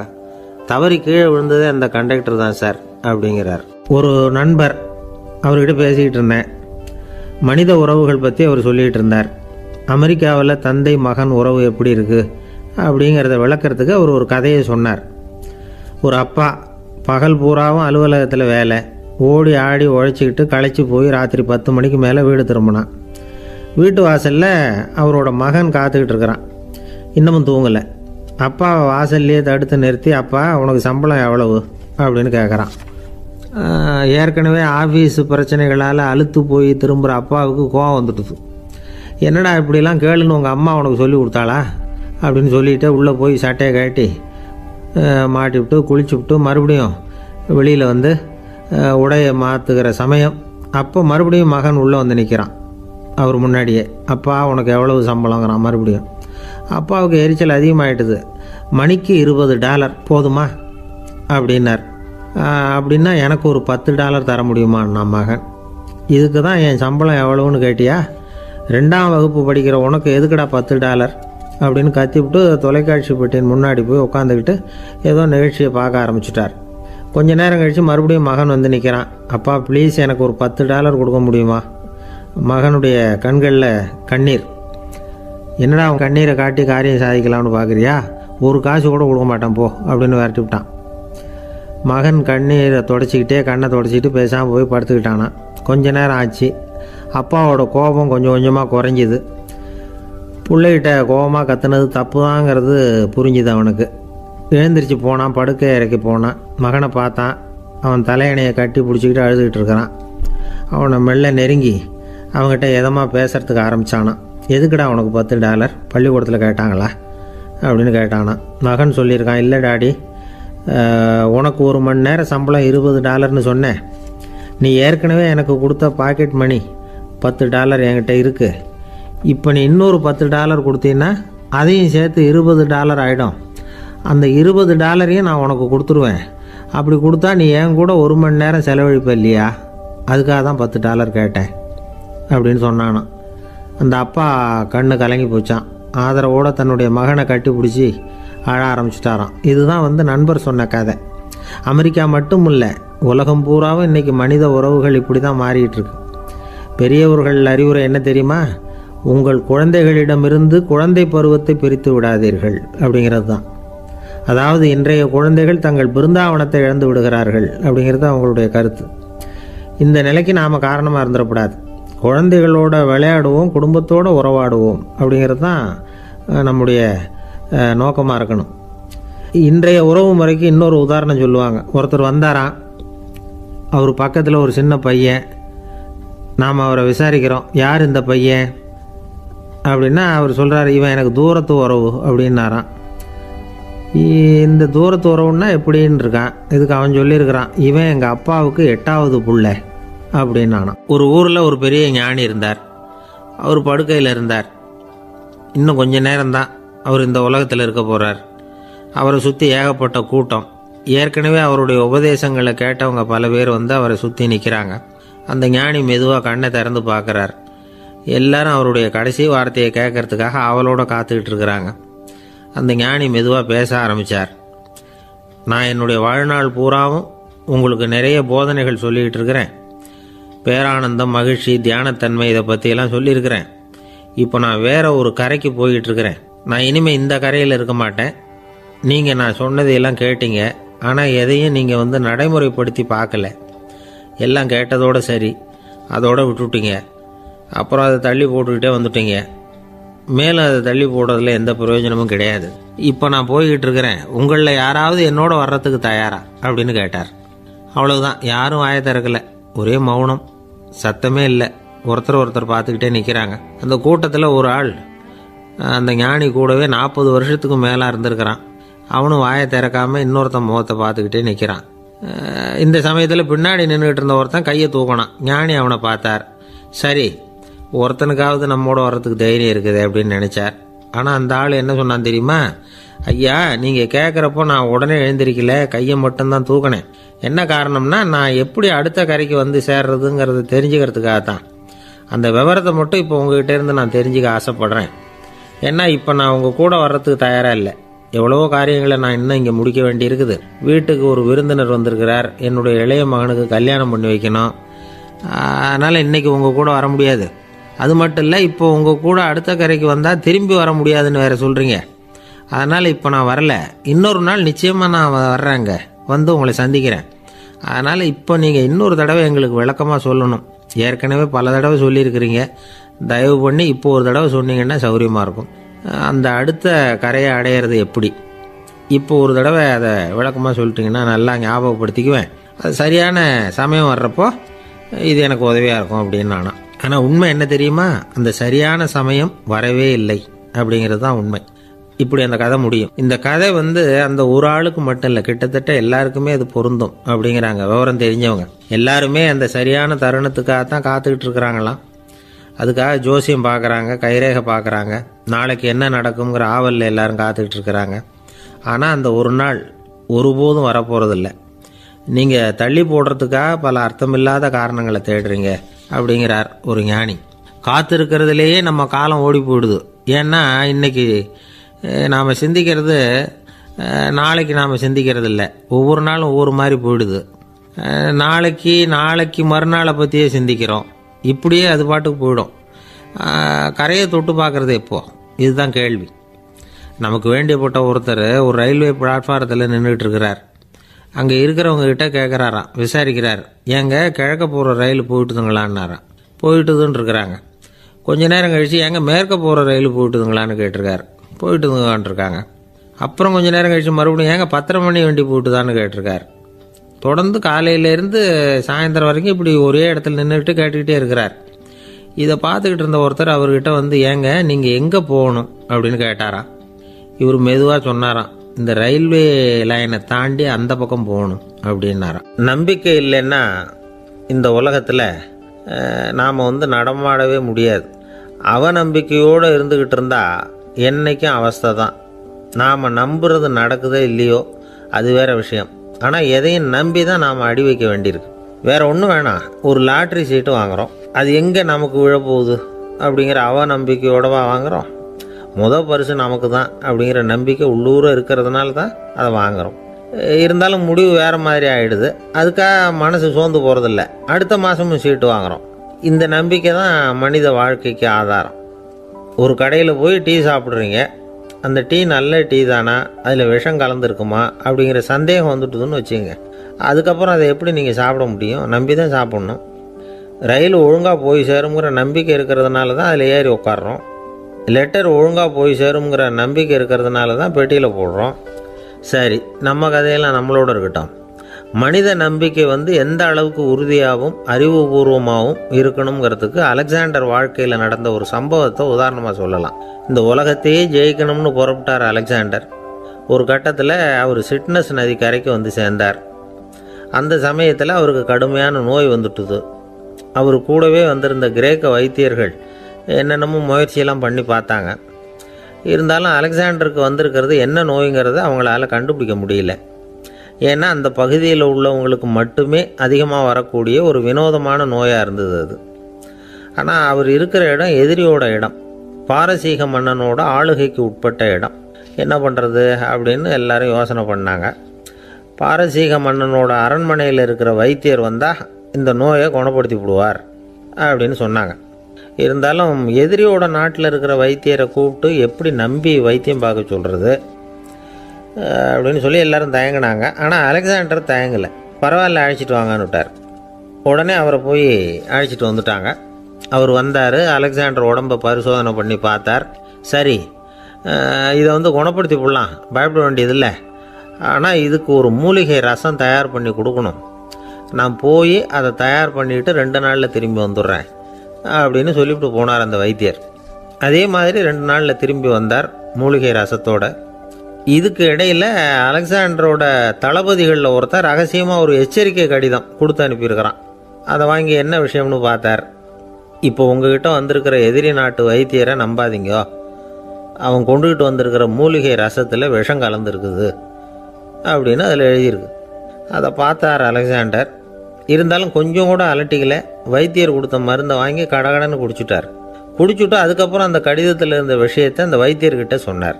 வைத்தியர் திகைச்சு போயிட்டார். தன் மேலே அலெக்சாண்டர் வச்சிருக்கிற நம்பிக்கையை பார்த்து அவருக்கு ரொம்ப வியப்பு. வைத்தியர் உண்மையிலேயே நல்ல மருந்து தான் கொண்டுகிட்டு வந்து கொடுத்துருக்கிறார், அதில் விஷம்லாம் எதுவும் கலக்கலை.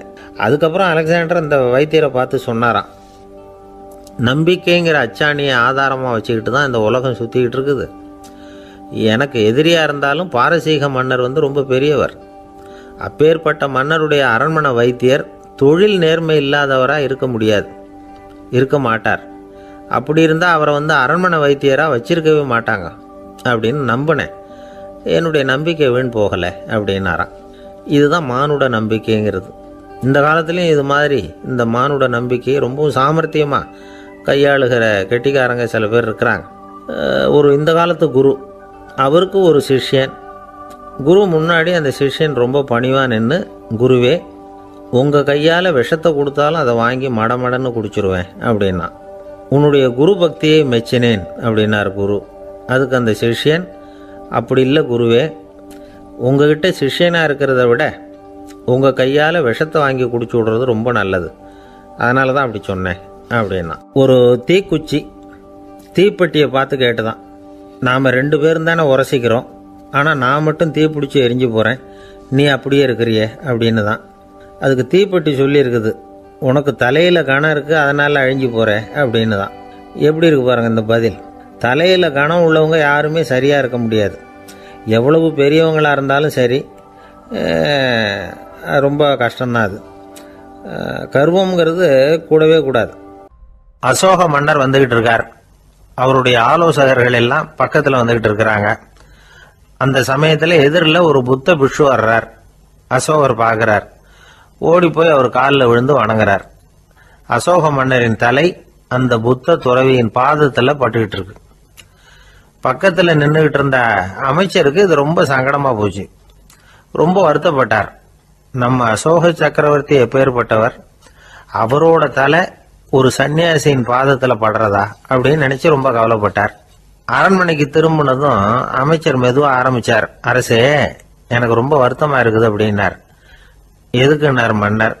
அசோக சக்கரவர்த்தியின் தலை, அதாவது அந்த சிரம், ரொம்ப மதிப்புமிக்க ஒன்று.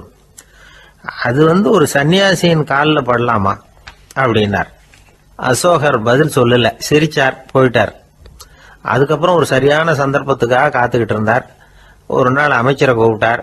எனக்கு 3 தலைகள் வேணும் அப்படின்னார். சொல்லுங்க, கொண்டுகிட்டு வரேன் அப்படின்னார் அமைச்சர். அசோகர் சொன்னார், முதல்ல எனக்கு தேவையானது ஒரு ஆட்டின் தலை, 2வது ஒரு புலியின் தலை, 3வது ஒரு மனிதனின் தலை. இதுதான் அசோகர் கேட்டது. எங்க இருந்தாலும் கொண்டு வாங்கன்னார். அமைச்சர் புறப்பட்டார். ஆட்டுத்தலை புலி தலை கிடைச்சிட்டுது. அப்புறமா ஒரு சுடுகாட்டுக்கு போய் ஒரு மனித தலையும் சேகரம் பண்ணிட்டு ராஜா கிட்ட வந்துட்டார். அரசே, உங்கள் ஆணைப்படி 3 தலைகளையும் கொண்டு வந்திருக்கிறேன்னார். அசோகர் பார்த்தார். ரொம்ப நல்லது, இப்ப இது 3ஐயும் எடுத்துக்கிட்டு போய் சந்தையில வித்துட்டு வாங்க அப்படின்னார். அமைச்சர் அதுகளை எடுத்துக்கிட்டு சந்தைக்கு போனார். முதல்ல ஆட்டுத்தலை நல்ல விலைக்கு வித்து போச்சு. நல்ல விலை கொடுத்து வாங்கிட்டு போட்டாங்க. அடுத்தபடியா புலி தலைய ஒருத்தர் வாங்கிட்டார். அதை பாடம் பண்ணி வீட்டில் மாட்டி வைக்கலாமே அப்படின்னு நினைச்சு அதையும் வாங்கிட்டு போட்டார். மனித தலையை மட்டும் வாங்கறதுக்கு யாரும் முன் வரல. எல்லாரும் அதை பார்த்துட்டு விலைக்கு போக ஆரம்பிச்சாங்க. அமைச்சர் திரும்பி வந்தார். அரசே, இந்த தலையை மட்டும் யாரும் வாங்க மாட்டேங்கிறாங்க அப்படின்னார். சரி, பரவாயில்ல, இதை இலவசமாவே எனாமாவே யாருக்கிட்டையாவது கொடுத்துட்டு வந்துருங்க அப்படின்னார். அமைச்சர் மறுபடியும் சந்தைக்கு போனார். இதை இலவசமா தரேன், இதை வாங்கிக்கோங்க அப்படின்னார். அப்பவும் அதை யாரும் வாங்கிக்கிறதுக்கு தயாரா இல்லை. மறுபடியும் திரும்பி மன்னர்கிட்ட விவரத்தை சொன்னார். இப்போ மன்னர் சொல்றார், அமைச்சரே, உயிர் இருக்கிற வரைக்கும் தான் இந்த தலைக்கு மதிப்பு. ஜீவன் போனதுக்கு அப்புறம் அதோட மதிப்பும் போயிடுது. அதனால மதிப்பு இருக்கும் பொழுதே பெரியவர்கள் பாதம் பணிந்து அந்த புனிதத்தை வந்து பெற்றுக்கொள்ளணும் அப்படின்னார். பணிவுங்கிறது வேற, அடிமைத்தனம்ங்கிறது வேற. பெரியவர்களை பணிவது நமக்கு பெருமை தரக்கூடிய விஷயம். இதை வந்து மனசுல வச்சுக்கிட்டு எப்போ காலில் விழணும், எப்போ காலில் விழக்கூடாது அப்படிங்கிறத முடிவு பண்ணிக்கணும். ஒரு சாதாரண ஆள் நடந்து வந்துகிட்டு இருந்தார். எதிரில் வந்த ஒரு பெரிய மனுஷன் ஓடி போய் அவர் காலில் விழுந்து தன்னுடைய தலையை அவர் பாதத்தில் கொண்டு போய் வச்சார். கொஞ்ச நேரம் கழிச்சு எழுந்திரிச்சு வந்துட்டார். வந்த பிறகு இவரை கேட்டேன், ஏன் திடீர்னு ஓடி போய் அந்த ஆளு காலில் விழுந்தீங்க அப்படின்னு. அவர் போட்டிருக்கிறது என்னோட காணாம போன செருப்பான்னு கண்டுபிடிக்கிறதுக்காக அப்படி விழுந்தேன் அப்படின்னார். ஒரு காட்டுல ஒரு நரி இருந்தது. ஒரு நாள் காலை நேரம் அது தன்னுடைய இருப்பிடத்திலிருந்து வெளியில வந்தது. கொஞ்ச தூரம் நடந்து வந்தது. அப்பதான் அது தன்னோட நிழலை கவனிச்சு பார்த்தா அது ரொம்ப நீளமா பெருசா இருக்குது. காலை நேரத்துல நிழல் அப்படித்தானே இருக்கும். ஆனா அந்த நரிக்கு அந்த விஷயம் தெரியல. தன்னுடைய நீண்ட பெரிய நிழலை பார்த்து ஆச்சரியப்பட்டது. ஆஹா, நாம இவ்வளவு பெருசாவா இருக்கிறோம் அப்படின்னா என்னுடைய காலை சாப்பாட்டுக்கு ஒரு யானை இல்லைன்னா ஒரு ஒட்டகம் கிடைச்சாதான் சரியா இருக்கும் போல இருக்கு அப்படின்னு முடிவு பண்ணிக்கிட்டது. உடனே ஒரு யானை அல்லது ஒட்டகத்தை தேடி அலைஞ்சது, எங்க கிடைக்கும்னு. கிடைக்கவே இல்லை. மத்தியானம் 12 மணி ஆயிட்டுது. பசியோடு அலையுது.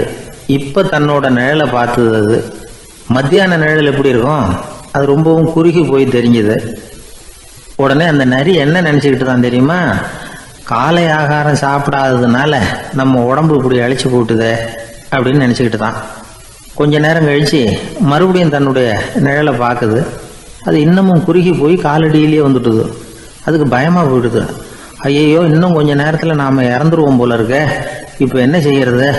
இந்த சமயத்துல ஒரு எறும்பு கிடைச்சா கூட போதும், அதை வந்து நம்ம காலை ஆகாரமா நினைச்சு சாப்பிட்டுள்ளாமே அப்படின்னு நினைச்சுதான்.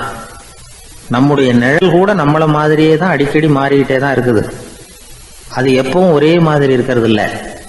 மனிதனுக்கு ஏற்படுகிற தன்முனைப்பு இருக்கு பாருங்க, ஈகோ, அது கூட ஒரு நிழல் மாதிரி தானா.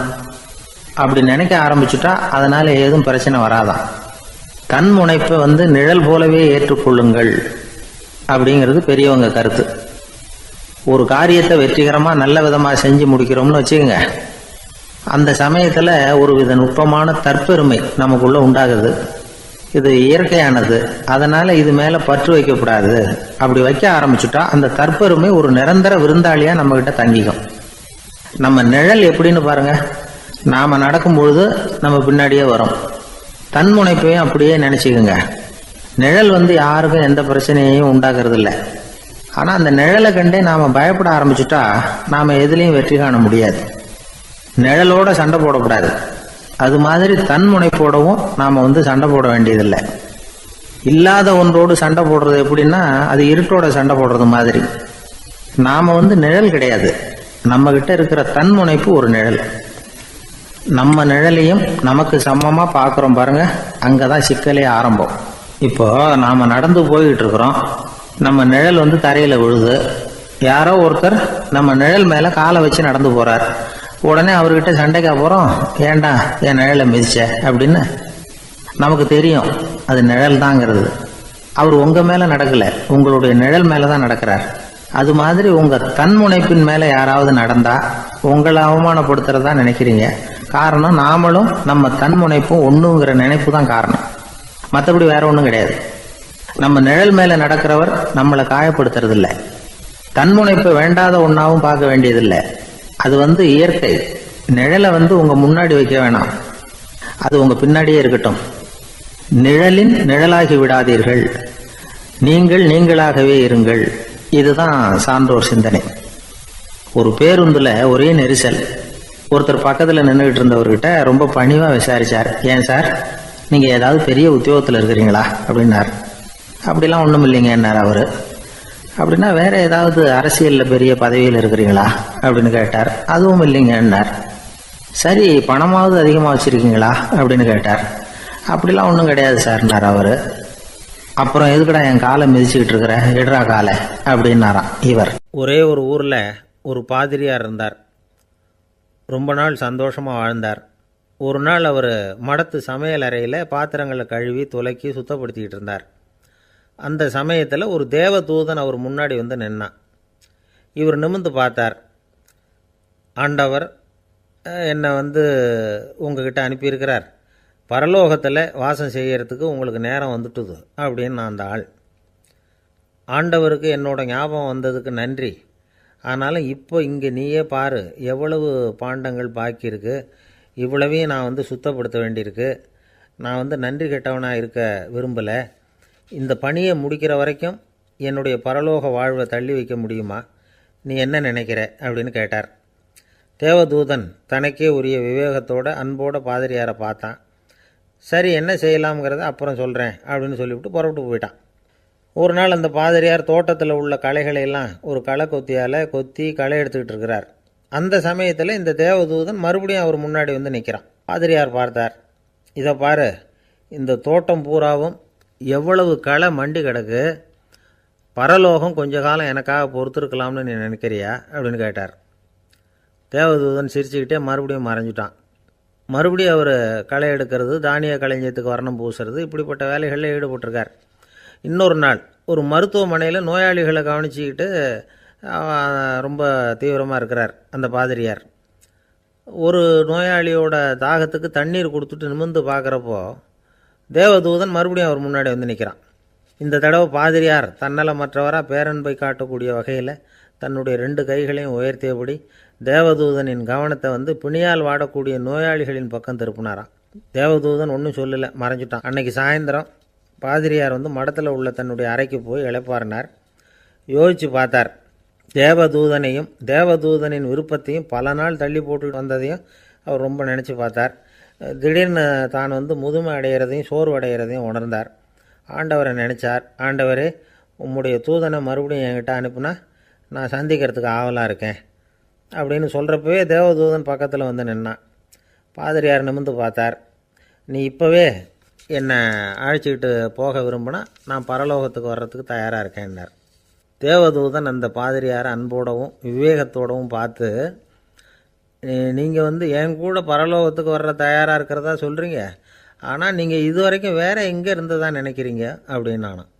அப்படின்னா இது வரைக்கும் இருந்த இடம்தான் பரலோகம் அப்படிங்கிறத உணர்த்தியிருக்கிறான். பரலோகம்னா என்னென்னு புரிஞ்சுக்கிறதுக்கு இந்த சம்பவம் நமக்கு உதவியாக இருக்குது. தொண்டு செய்கிறத விட பெரிய செயல் வேறு எதுவும் இருக்க முடியாது. அது நம்ம மனசுக்கு கொடுக்குற சுகத்தை வேறு எதுவும் கொடுக்க முடியாது. நாம் தொண்டு செய்கிற இடம் தான் அந்த புண்ணிய இடம். ஆனால் இந்த காலத்துல எல்லாம் நாம் தொண்டு செய்யணும்னு நினச்சி ஏதாவது ஆரம்பித்தா கூட அதை ஒரு மாதிரியாக சுற்றி நின்று வேடிக்கை பார்க்க ஆரம்பிச்சிடுறாங்க. ஒரு பெரியவர் அப்படி தான் ஒரு தொண்டு செஞ்சுக்கிட்டு இருந்தார். ஒரு கோவில் கட்டிக்கிட்டு இருந்தாங்க. அதில் ஒரு இடத்துல ஒரு பலகையை வச்சு ஆணி அடிக்கிற வேலையை செஞ்சுக்கிட்டு இருந்தார் அந்த பெரியவர். ஒரு சின்ன பையன் அதை ரொம்ப ஊக்கமாக அக்கறையாக கவனிச்சிக்கிட்டு இருந்தான். பெரியவர் இதை கவனித்தார். என்னப்பா பார்க்குற, உனக்கும் இது மாதிரி தொண்டு செய்யணும்னு ஆசையாக இருக்கா அப்படின்னு கேட்டார். அதுக்கு அந்த பையன் சொல்கிறான், அப்படி இல்லைங்க, நீங்கள் ஆணி அடிக்கிறப்போ கையில் சுத்தியால் அடிச்சுக்கிட்டா எப்படி துடிப்பீங்க, எப்படி கத்துவீங்கன்னு தெரிஞ்சுக்கிறதுக்காக அதை பார்க்கணும்னு ஆசை, அதுக்காக தான் காத்துக்கிட்டு இருக்கேன் அப்படின்னு நானும். சில பேரை இப்படி சொல்கிறது உண்டு. அடுத்தவங்களை அனுசரித்து நடந்துக்க தெரியல, அவன் என்ன சார் மனுஷன் அப்படிம்பாங்க. சக மனிதர்களோடு எப்படி பழகிறது அப்படின்னு தெரியாததுனாலேயே பல பேர் இன்றைக்கி சங்கடப்பட்டுக்கிட்டு இருக்கிறாங்க. வசதி வாய்ப்பெல்லாம் சரியாக இருக்கும், ஆனால் வாழ்க்கை சரியாக இருக்காது. இன்னொருத்தர்கிட்ட எப்படி பேசுறது பழகிறதுங்கிறது தெரியாததுனால தான் இந்த அவஸ்தை. சரி, இந்த அவஸ்தை இல்லாமல் வாழறது எப்படி? இதுக்கு அனுபவசாலிகள் சில வழிமுறைகளை சொல்கிறாங்க. அதெல்லாம் என்னென்னங்கிறத இப்போ தெரிஞ்சுக்குவோம். முதல்ல நம்ம நாக்கு நம்ம கண்ட்ரோலில் இருக்கணும். வார்த்தைகளை கொட்டிவிட்டு அதுக்கப்புறம் அள்ள முடியாமல் கிடந்து கஷ்டப்படக்கூடாது. எப்படி பேசுகிறோங்கிறதும் முக்கியம், பேசுகிறப்ப எப்படி முகத்தை வச்சுருக்கிறோங்கிறதும் முக்கியம். அன்பாக பேசினாலும் நல்லாயிருக்கும். அப்படி பேசுகிறப்ப ஆதரவாக அவர் தோள் மேலே ஒரு கையை போட்டுக்கிட்டு பேசினா இன்னமும் நல்லாயிருக்கும். 2வது விஷயம், இன்னொருத்தர்கிட்ட பேசுகிறப்போ வாக்குறுதிகளை அள்ளி வீசக்கூடாது. கொடுக்குற வாக்குறுதி குறைச்சலாக இருக்கணும். அப்படி கொடுத்த வாக்குறுதியை கண்டிப்பாக நிறைவேற்றணும். நாம் ஒருத்தரை பாராட்டுறோம் அல்லது அவரை பற்றி அபிப்பிராயம் சொல்கிறோம்னா அது ஆக்கப்பூர்வமாக இருக்கணும். நம்ம பாராட்டு அல்லது விமர்சனம் அடுத்தவருடைய முன்னேற்றத்துக்கு உதவுறது மாதிரி இருக்கணும். நாம் சொல்கிறத கேட்டுட்டு அவன் தலையில் கையை வச்சுட்டு உட்காந்துடக்கூடாது. எப்பவும் உற்சாகமாக இருக்கணும், முகம் மலர்ச்சியாக இருக்கணும். மனுஷன் இருந்தால் வருத்தம், கவலை, ஏமாற்றம் எல்லாம் இருக்க தான் செய்யும். அதெல்லாம் மனசில் இருக்கட்டும். அந்த வருத்தமும் கவலையும் ஏமாற்றமும் சேர்ந்துக்கிட்டு நம்ம முகத்தில் இருக்கிற மலர்ச்சியை மூடி மறைக்கிறதுக்கு நாம் இடம் கொடுத்துடக்கூடாது. எந்த விஷயத்தை பற்றி யாருக்கிட்ட பேசினாலும் வெளிப்படையாக பேசணும், திறந்த மனசோடு பேசணும், மூடி மறைச்சி முன்னு மூழ்கிக்கிட்டு இருக்கக்கூடாது. இன்னொருத்தர்கிட்ட பேசுகிறப்போ விவாதம் பண்ணுங்க, அது தப்பு இல்லை, ஆனால் வாதாடிக்கிட்டு இருக்கக்கூடாது. அதாவது என்ன சொல்கிறாங்கன்னா, டிஸ்கஸ் பண்ணலாம், ஆர்கியூ பண்ணக்கூடாதான். நம்மக்கிட்ட இருக்கிற நல்ல குணங்களை நாம் எடுத்து சொல்லிகிட்டு இருக்கக்கூடாது, அந்த நல்ல குணங்களே நம்மளை பற்றி எடுத்து சொல்லணும், அது மாதிரி நடந்துக்கணும். அதே மாதிரி அடுத்தவங்க கிட்ட உள்ள கெட்ட குணங்களை பற்றி அவசியம் இல்லாமல் நாம் பேச வேண்டியதில்லை. உங்களை பற்றி யாராவது தப்பாக பேசுகிறாங்களா, அப்படி அவங்க பேசுகிறதுல உண்மை இல்லையா அப்படின்னா அதை நீங்கள் பொருட்படுத்த வேண்டியதில்லை, விட்டுடலாம், அது தானாக போயிடும். ஒரு 4-5 பேரோட பேசிக்கிட்டு இருந்தீங்கன்னா எல்லாருக்கும் முக்கியத்துவம் கொடுங்க, யாரையும் அலட்சியப்படுத்தாதீங்க. தமாஷா பேசலாம், ஆனால் அவங்க தமாஷ் அடுத்தவங்களை கேலி பண்ணுறதா இருக்கக்கூடாது. நமக்கு கிடைக்க வேண்டியது கிடைக்கலையே அப்படிங்கிற தவிப்பு நம்மக்கிட்ட இருக்கக்கூடாது, அது தேவையில்லை. உங்கள் செயல்பாடுகள் தெளிவாக இருக்கட்டும், பாராட்டு தானாக அவங்கள தேடிட்டு வரும். இன்னொரு மனுஷனுடைய மனசில் கௌரவமான ஒரு இடத்த பிடிக்கணும்னா நாம் இந்த குணத்தையெல்லாம் நம்மக்கிட்ட வளர்த்துக்கணும். இதெல்லாம் அனுபவசாலிகள் சொல்லியிருக்கிற குறிப்புகள். இந்த குறிப்புகளை சரியாக புரிஞ்சுக்கணும், அது முக்கியம். தப்பாக புரிஞ்சுக்கிட்டா என்ன ஆகும் தெரியுமா? இதை கேளுங்க. ஒருத்தர் வந்தார், சார் அடுத்தவங்க தோள் மேலே கையை போட்டுக்கிட்டு அன்பாக பேசணும்னு சொன்னீங்க, அப்படி தான் பேசினேன், அவர் முதுகை கூட தட்டி கொடுத்தேன், என் வேலை போயிட்டுது சார், வீட்டுக்கு அனுப்பிச்சிட்டாங்க அப்படின்னார். யாருக்கிட்ட அப்படி பேசுனீங்கன்னு கேட்டோம். என் முதலாளிகிட்ட சார் அப்படிங்கிறார் ரொம்ப சோகமாக. ஒருத்தர் ரொம்பவும் மகிழ்ச்சியாக வந்துக்கிட்டு இருந்தார். என்ன விஷயம்னு விசாரித்தேன். நான் தோற்று போயிட்டேன், அதுதான் மனசுக்கு மகிழ்ச்சியாக இருக்குது அப்படின்னார். எனக்கு இது ரொம்ப ஆச்சரியமாக போச்சு. இந்த உலகத்தில் தோற்று போகிறவங்க யாரும் மகிழ்ச்சியாக இருக்கிறதில்ல. அப்படி இருக்கிறப்ப இவர் இப்படி சொல்கிறாரே, எங்கே தோற்று போனீங்கன்னு கேட்டேன். அதுக்கப்புறம் தான் அவர் விவரமாக சொன்னார். என்னோட 5 வயசு குழந்தையோடு நான் விளையாடிக்கிட்டு இருந்தேன், அந்த விளையாட்டில் என் குழந்தை ஜெயிச்சுட்டுது, நான் தோற்று போயிட்டேன் அப்படின்னார் ரொம்ப உற்சாகமாக. நான் யோசித்து பார்த்தேன். அதாவது நாம் சின்ன குழந்தையாக இருக்கிறப்போ எந்த விளையாட்டில் கலந்துக்கிட்டாலும் அதில் நாம் தான் ஜெயிக்கணும்னு ஒரு வெறி நமக்குள்ளே இருக்கும். நம்மளை எதிர்த்து விளையாடுறவர் நல்லவரா கெட்டவரா, பெரியவரா சின்னவரா அப்படிங்கிறதெல்லாம் முக்கியம் கிடையாது. அவர் தோற்று போகணும், நாம் ஜெயிக்கணும், அதுதான் முக்கியம். எதிரியை சந்தோஷப்படுத்த விளையாடுகிற கலை அப்போ நமக்கு தெரியறதில்ல. வாழ்க்கையில் ஒரு பக்குவம் வந்ததுக்கு அப்புறம் வெற்றி பெறணுங்கிற மன அழுத்தம் போயிடுது. போட்டியில் ஜெயிக்கணுங்கிறத விட குழந்தையை சந்தோஷப்படுத்தணுங்கிறது முக்கியமாக போச்சு. ஜெயிக்கணுங்கிற வெறி ஓடி போட்டுது. ஒரு குழந்தையாக இருந்தப்போ நம்ம வளர்ச்சிக்கு உதவிய வெறி பெரியவனானதுக்கு பிறகு நமக்கு எதிரியாக மாறுது. அதை சரியான சமயத்தில் நாம் புரிஞ்சுக்கிட்டோம்னா போதும், நாம் பொழைச்சிக்கலாம். ஒவ்வொரு மனுஷனுமே வாழ்க்கையோட அடுத்த கட்ட வளர்ச்சியில் அடி எடுத்து வைக்கிற நேரத்தில் தன்கிட்ட இருந்து ஏதோ ஒரு குணத்தை அல்லது தன் குணம் இருந்த ஏதோ ஒரு உறவை நாம் இழக்கத்தான் வேண்டியிருக்குது. ஒரு கட்டம் வரைக்கும் உதவியாக இருந்த குணம் அடுத்த கட்டத்துக்கு தடையாக கூட மாறிடலாம். இந்த பரிமாண மாற்றத்துக்கு உள்ளாகிற ஒவ்வொருத்தரும் பிரத்யட்சமாக இதை உணர்றாங்க.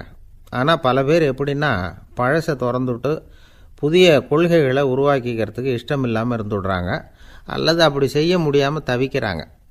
இதையெல்லாம் மீறி அந்த பழசை திறந்துவிட்டா அதை இழந்ததால் உண்டாகிற மன அழுத்தம் சில காலத்துக்கு வருத்திக்கிட்டு தான் இருக்கும், வேறு வழி இல்லை.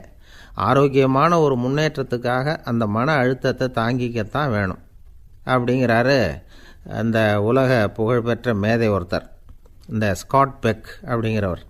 பிறந்த நாள் முதல் இதுதான் சரி அப்படின்னு கற்பிக்கப்பட்டு வந்த ஒவ்வொரு தத்துவத்தையும் தங்களுடைய வளர்ச்சிக்கு தகுந்த மாதிரி மாற்றி அர்த்தப்படுத்தி கொள்ள முடியாமல் வாழ்க்கை சூழலில் அப்படியே அரைப்பட்டு தூளாகிறவர்கள் தான் ரொம்ப தவிக்கிறாங்களாம். இதுதான் அவருடைய கருத்து. பெரும்பாலும் மனிதர்களுடைய நடுத்தர வயசில், அதாவது 30 தாண்டுகிற சமயத்தில் தான் இந்த தவிப்பு உண்டாகுதான். இதை தான் மேற்கத்திய நாடுகளில் அடிக்கடி மிட் லைஃப் கிரைசிஸ் அப்படின்னு சொல்கிறாங்க. அப்பப்போ பழசையெல்லாம் தொலைச்சி விட்டு புதுசாக பிறக்கிறதுக்கு கற்றுக்கணும். ஒவ்வொரு நிமிஷத்தையும் அந்த நிமிஷத்துக்கு ஏற்ற சித்தாந்தம் கொண்டவர்களாக சந்திப்போம் அப்படிங்கிறார் அந்த உளவியல் நிபுணர். இப்படி பழகிக்கிட்டால் வாழ்க்கை இன்பமயம், இல்லைன்னா தவிப்பு மயம்தான். பழசை தொலைக்க முடியாதவர்களில் எத்தனையோ பேர் உண்டு, எத்தனையோ ரகம் உண்டு. அதில் வேடிக்கையான நண்பர்களும் உண்டு. ஒருத்தர் நண்பர் வீட்டுக்கு போனார். அவர் ஏதோ இனிப்பு பலகாரம் கொடுத்து சாப்பிட சொல்லியிருக்கிறாங்க அவங்க வீட்டில். இவர் சாப்பிட்டு பார்த்துட்டு சொன்னாராம், சார் 6 மாதத்துக்கு முன்னாடி ஒரு தடவை இங்கே வந்தேன், அப்போது ஒரு இனிப்பு பலகாரம் கொடுத்தீங்க, அது இதை விட நல்லா இருந்தது சார் அப்படின்னாராம். அப்போ செஞ்ச அதே இனிப்பு பலகாரம் தான் சார் இதுவும் அப்படின்னாராம் அவர். ஏங்க எங்கே போயிட்டு வரீங்க அப்படின்னு கேட்டேன், எனக்கு வேண்டப்பட்ட ஒருத்தரை பார்த்து. ஆஸ்பத்திரிக்குன்னார். எந்த ஆஸ்பத்திரிக்குன்னே? மாட்டு ஆஸ்பத்திரிக்குன்னார். என்ன விஷயம்னே? மாமனாருக்கு உடம்பு சரியில்லை, அதுதான் மாட்டு ஆஸ்பத்திரிக்கு போயிட்டு வரேன்னார். அட பாவி, அதுக்கு அந்த ஆஸ்பத்திரிக்காக போவாங்க அப்படின்னு ஆச்சரியமா. அட அது இல்லைப்பா, முதல்ல எங்கள் குடும்ப டாக்டர் தான் தேடிக்கிட்டு போனேன். அவர் அந்த நேரத்தில் அவர் வளர்க்குற நாய்க்குட்டிக்கு உடம்பு சரியில்லைன்னு சொல்லி அதை தூக்கிக்கிட்டு மாட்டு ஆஸ்பத்திரிக்கு போயிட்டாராம் சொன்னாங்க. அதனால் அங்கே போய் அவரை சந்தித்து விஷயத்தை சொல்லிவிட்டு வர்றேன்னார். அப்புறம் தான் எனக்கு கொஞ்சம் நிம்மதியாக இருந்தது. பொதுவாக நமக்கு தெரிஞ்ச வரையில் டாக்டர்கள் 2 வகை. நமக்கு வைத்தியம் பண்ணுற டாக்டர்கள் ஒரு வகை, நம்மக்கிட்ட இருக்கிற ஆடு மாடு கோழிக்கு வைத்தியம் பண்ணுற டாக்டர்கள் ஒரு வகை. இப்போ தான் எனக்கு தெரியும் இன்னொரு வகையான டாக்டர்களும் உண்டுங்கிறது. அது யாருன்னா பூச்சிகளுக்கு வைத்தியம் பண்ணுற டாக்டர்கள், அதாவது பூச்சி டாக்டர்கள். வெளிநாடுகளில் அப்படிலாம் கூட சில பேர் இருக்கிறாங்க. பிரிட்டனில் யார்க்ஷயர் வட்டாரத்தில் ராதர்ஹாம் அப்படின்னு ஒரு ஊர். அங்கே ஒரு விலங்கியல் மருத்துவர், பேர் டாக்டர் லான்ஸ் ஜெப்சன். அவர் ஆஸ்பத்திரி வாசலில் பார்த்தீங்கன்னா தினமும் நிறைய பேர் நின்றுக்கிட்டு இருப்பாங்க. கையில் கண்ணாடி குடுவை, தகர டப்பா இப்படி ஏதாவது இருக்கும். அதுக்குள்ளே ஏதாவது பூச்சிகள் இருக்கும். அதுக்கு வைத்தியம் பண்ணுறதுக்காக வந்தவங்க தான் அவங்கெல்லாம். சிலந்தி பூச்சி, பல்லி, தேளு, பாம்பு இப்படி ஏதாவது இருக்கும். பொழுதுபோக்காக சில பேர் நாய், பூனை, கிளி, மைனா, புறா இப்படி ஏதாவது வளர்க்குறாங்கல்ல, அது மாதிரி இப்போல்லாம் தேளு, பல்லி, பாம்பு, பூச்சி இதையெல்லாம் வளர்க்க ஆரம்பிச்சிட்டாங்களாம். இது ஒரு புது ஃபேஷன். இப்போ கூண்டுக்குள்ளே டப்பாக்குள்ளே போட்டு வளர்க்குறது, அதுக்கு ஏதாவது நோய் வந்துட்டுதுன்னா வைத்தியம் பண்ணுறதுக்கு டாக்டர்கிட்ட வந்துட வேண்டியது, இப்படி இந்த பழக்கம்லாம் நிறையா வந்துட்டுது. ரத்தம் உறிஞ்சிற அட்டைகள் கூட இவங்ககிட்ட வைத்தியத்துக்கு வருதான். சிலந்திகளில் செங்கால் சிலந்தின்னு ஒரு வகை. மத்திய அமெரிக்க காடுகளில் இது அதிகம். சிலந்திகள்லேயே ரொம்ப விலை உசந்தது இந்த ரகம்தான். கால்களில் சிவப்பு கோடுகள் இருக்கும். இந்த இனம் இப்போ குறைஞ்சிக்கிட்டே வர்றதுனால சர்வதேச விதிகளின்படி இவற்றின் ஏற்றுமதி இறக்குமதிக்கு தடை விதிக்கப்பட்டிருக்குது. அதனால் இதை வளர்க்குறவங்க வீட்டுக்குள்ளேயே இனவிருத்தி மூலமாக பெருக்கி விற்பனை பண்ணிட்டு வராங்களாம். அந்த வகை சிலந்திகள் தான் இப்போ வைத்தியத்துக்கு அதிகமாக வருதான். சரி, இதுக்கெல்லாம் எப்படி வைத்தியம் பண்ணுறாங்க? முதல்ல அதை குளிர்பதன பெட்டியின் வழுவழுப்பான சுவரில் விட்ட உடனே அதெல்லாம் மெதுவாக இறங்கி வரும். அப்போ அதன் நோயை கண்டுபிடிக்கிறது சுலபம். அப்புறம் அதுக்கு கிருமிகளை கொல்லக்கூடிய மருந்துகளையோ வலி நிவாரண மருந்துகளையோ கொடுப்பாங்க. கால் உடைஞ்ச சிலந்திகளுக்கு பசையை கொண்டு ஆப்ரேஷன் பண்ணுவாங்க. சில சிலந்திகளுக்கு உடைஞ்ச காலை எடுத்துட்டா புதிய கால் வளர்ந்துடும். சிலந்திகளை மனிதர்கள் கையில் எடுக்கிறப்போ அது பயந்து போய் கீழே குதிக்குது, அதனால் கால் உடஞ்சி விடுது, இல்லைன்னா வயிறு சேதமடையுது. அந்த நிலைமையில் வர்ற சிலந்திகளுக்கு மயக்க மருந்து கொடுத்து ஆப்ரேஷன்லாம் கூட பண்ணுறாங்களாம். பார்த்தீங்களா பூச்சிகளுக்கு வந்த வாழ்வே. நம்ம ஊர்லேயும் வீடுகளில் பூச்சிகள் வளர்க்குறது உண்டு. ஒருத்தர் வந்தார், எனக்கு 3000 கரப்பாம்பூச்சி அவசரமாக தேவைப்படுது, எங்கே கிடைக்கும்னு கேட்டார். கரப்பாம்பூச்சியா? அது என்னத்துக்குன்னு கேட்டோம். அது வேறு ஒன்றும் இல்லை, நான் குடியிருக்கிற வாடகை வீட்டை காலி பண்ண போகிறேன். வீட்டு சொந்தக்காரர் என்ன சொல்கிறாருன்னா, இந்த வீட்டுக்கு நான் குடி வந்தப்போ எப்படி இருந்ததோ அதே நிலைமையில் விட்டுட்டு போகணும்னு வீட்டுக்காரர் சொல்லியிருக்கிறார், அதனால தான் கேட்டேன் அப்படின்னார். ஒரு நண்பர் இருக்கார், எப்போ பார்த்தாலும் கையில் ஒரு புத்தகம் இருக்கும். புத்தகம் இல்லாமல் எங்கேயும் புறப்பட மாட்டார். எதுக்காக இப்படி எடுத்துகிட்டு போகிறீங்க அப்படின்னு கேட்டால், எனக்கு இது ஒரு நல்ல நண்பன் மாதிரி, இந்த காலத்தில் எங்கே போனாலும் காத்திருக்க வேண்டியிருக்கு, அது மாதிரி சமயத்தில் நான் நண்பன் கூட பேசிக்கிட்டு இருப்பேன் அப்படிம்பாரான். ஒருத்தர் ஒரு பெரிய அரச பதவியில் இருந்தார். அவர் பதவியிலேருந்து இறங்க வேண்டிய சூழ்நிலை. அரசு கொடுத்துருந்த வீட்டை விட்டுட்டு வெளியில் வர்றார். வரும்பொழுது 2 கையிலையும் 2 பெட்டியை எடுத்துகிட்டு வந்தாராம். சார், உங்களுடைய உடைமைகள் அப்படின்னு கேட்குறாங்க அங்கே இருந்த ஊழியர்கள். இவர் தன்னுடைய கையில் இருக்கிற பெட்டியை காட்டி, இதுதான் என்னுடைய சொத்து அப்படின்னாராம். ஒரு பெட்டியில் அவருடைய உடைகள், இன்னொரு பெட்டியில் அவர் விரும்பி படிக்கிற புத்தகங்கள், அவ்வளோதான். இதுதான் இருந்துதான். புத்தகம் படிக்கிறது மனசுக்கு நல்லதுங்கிறது நமக்கு தெரியும். புத்தக வாசிப்பு உடம்புக்கும் நல்லதுங்கிறாங்க. அது நமக்கு ஆச்சரியமாக தான் இருக்குது. ஒரு நபர் ஒரு வருஷத்தில் சராசரியாக 2000 பக்கங்களை படிச்சிருக்கணுமா, யுனெஸ்கோ பரிந்துரை. ஆனால் நம்ம நாட்டில் நாம் சராசரியாக படிக்கிறது 32 பக்கங்கள், அவ்வளோதான். இவ்வளவுக்கு நம்ம நாட்டில் 6000த்துக்கும் மேற்பட்ட நாளேடுகள், 2000த்துக்கும் மேற்பட்ட இதழ்கள், மலர்கள் இவ்வளவு இருந்தும் சரியாக வரல. இந்த உலகத்தில் முதல் நூலகம் எங்கே எப்போ ஆரம்பமாச்சு தெரியுமா? கிமு 2500ஆம் ஆண்டில் அது ஆரம்பமாயிருக்குது. பாபிலோனியாவில் அமில் அணு அப்படிங்கிற அரசன் தான் நூலகத்தை உருவாக்கி இருக்கிறான். அப்போல்லாம் தாள் கிடையாது, களிமண் தான். களிமண் பலகைகளில் எழுதி அது தொகுத்து அப்படியே நூலாக்கி அதை நூலகத்தில் வச்சுருப்பாங்களாம். அரசருடைய நூலகத்தில் 1000த்துக்கும் மேற்பட்ட நூல்கள் இருந்ததாக வரலாற்று குறிப்பு இருக்குது. அது மட்டும் இல்லை, அந்த நூலகத்தில் பொருள் வாரியாக, அதாவது சப்ஜெக்ட் வாரியாக புத்தகங்களை வகைப்படுத்தி வச்சுருந்தாங்களாம். அதில் மிச்சம் இருந்த ஒரு 25 களிமண் பலகை புத்தகங்கள் இன்றைக்கும் பிரிட்டிஷ் அருங்காட்சியகத்தில் இருக்குதான். அச்சு தாள் இதெல்லாம் ஏற்பட்டதுக்கப்புறம் அமைக்கப்பட்டது தான் பிரான்சில் இருக்கக்கூடிய பாரிஸ் நூலகம். 1480 பிரெஞ்சு மன்னர் 11ஆம் லூயி இந்த நூலகத்தை அமைச்சாராம். ஆனால் அப்போல்லாம் அரசர்கள் மட்டும்தான் நூலகத்தை பயன்படுத்த முடியுமா. அதுக்கப்புறம் 17ஆம் நூற்றாண்டில் இந்த முறை மாறி பொதுமக்கள் அங்கே போகலாம், படிக்கலாம் அப்படிங்கிற நிலைமை வந்துதான். போட்லியன் நூலகம் அப்படின்னு அதுக்கு பேர், பாரிஸ் நகரத்தில் இருக்குது. அங்கே தான் நூல்களின் பட்டியல் தயாரிப்பு பணி ஆரம்பமாச்சு.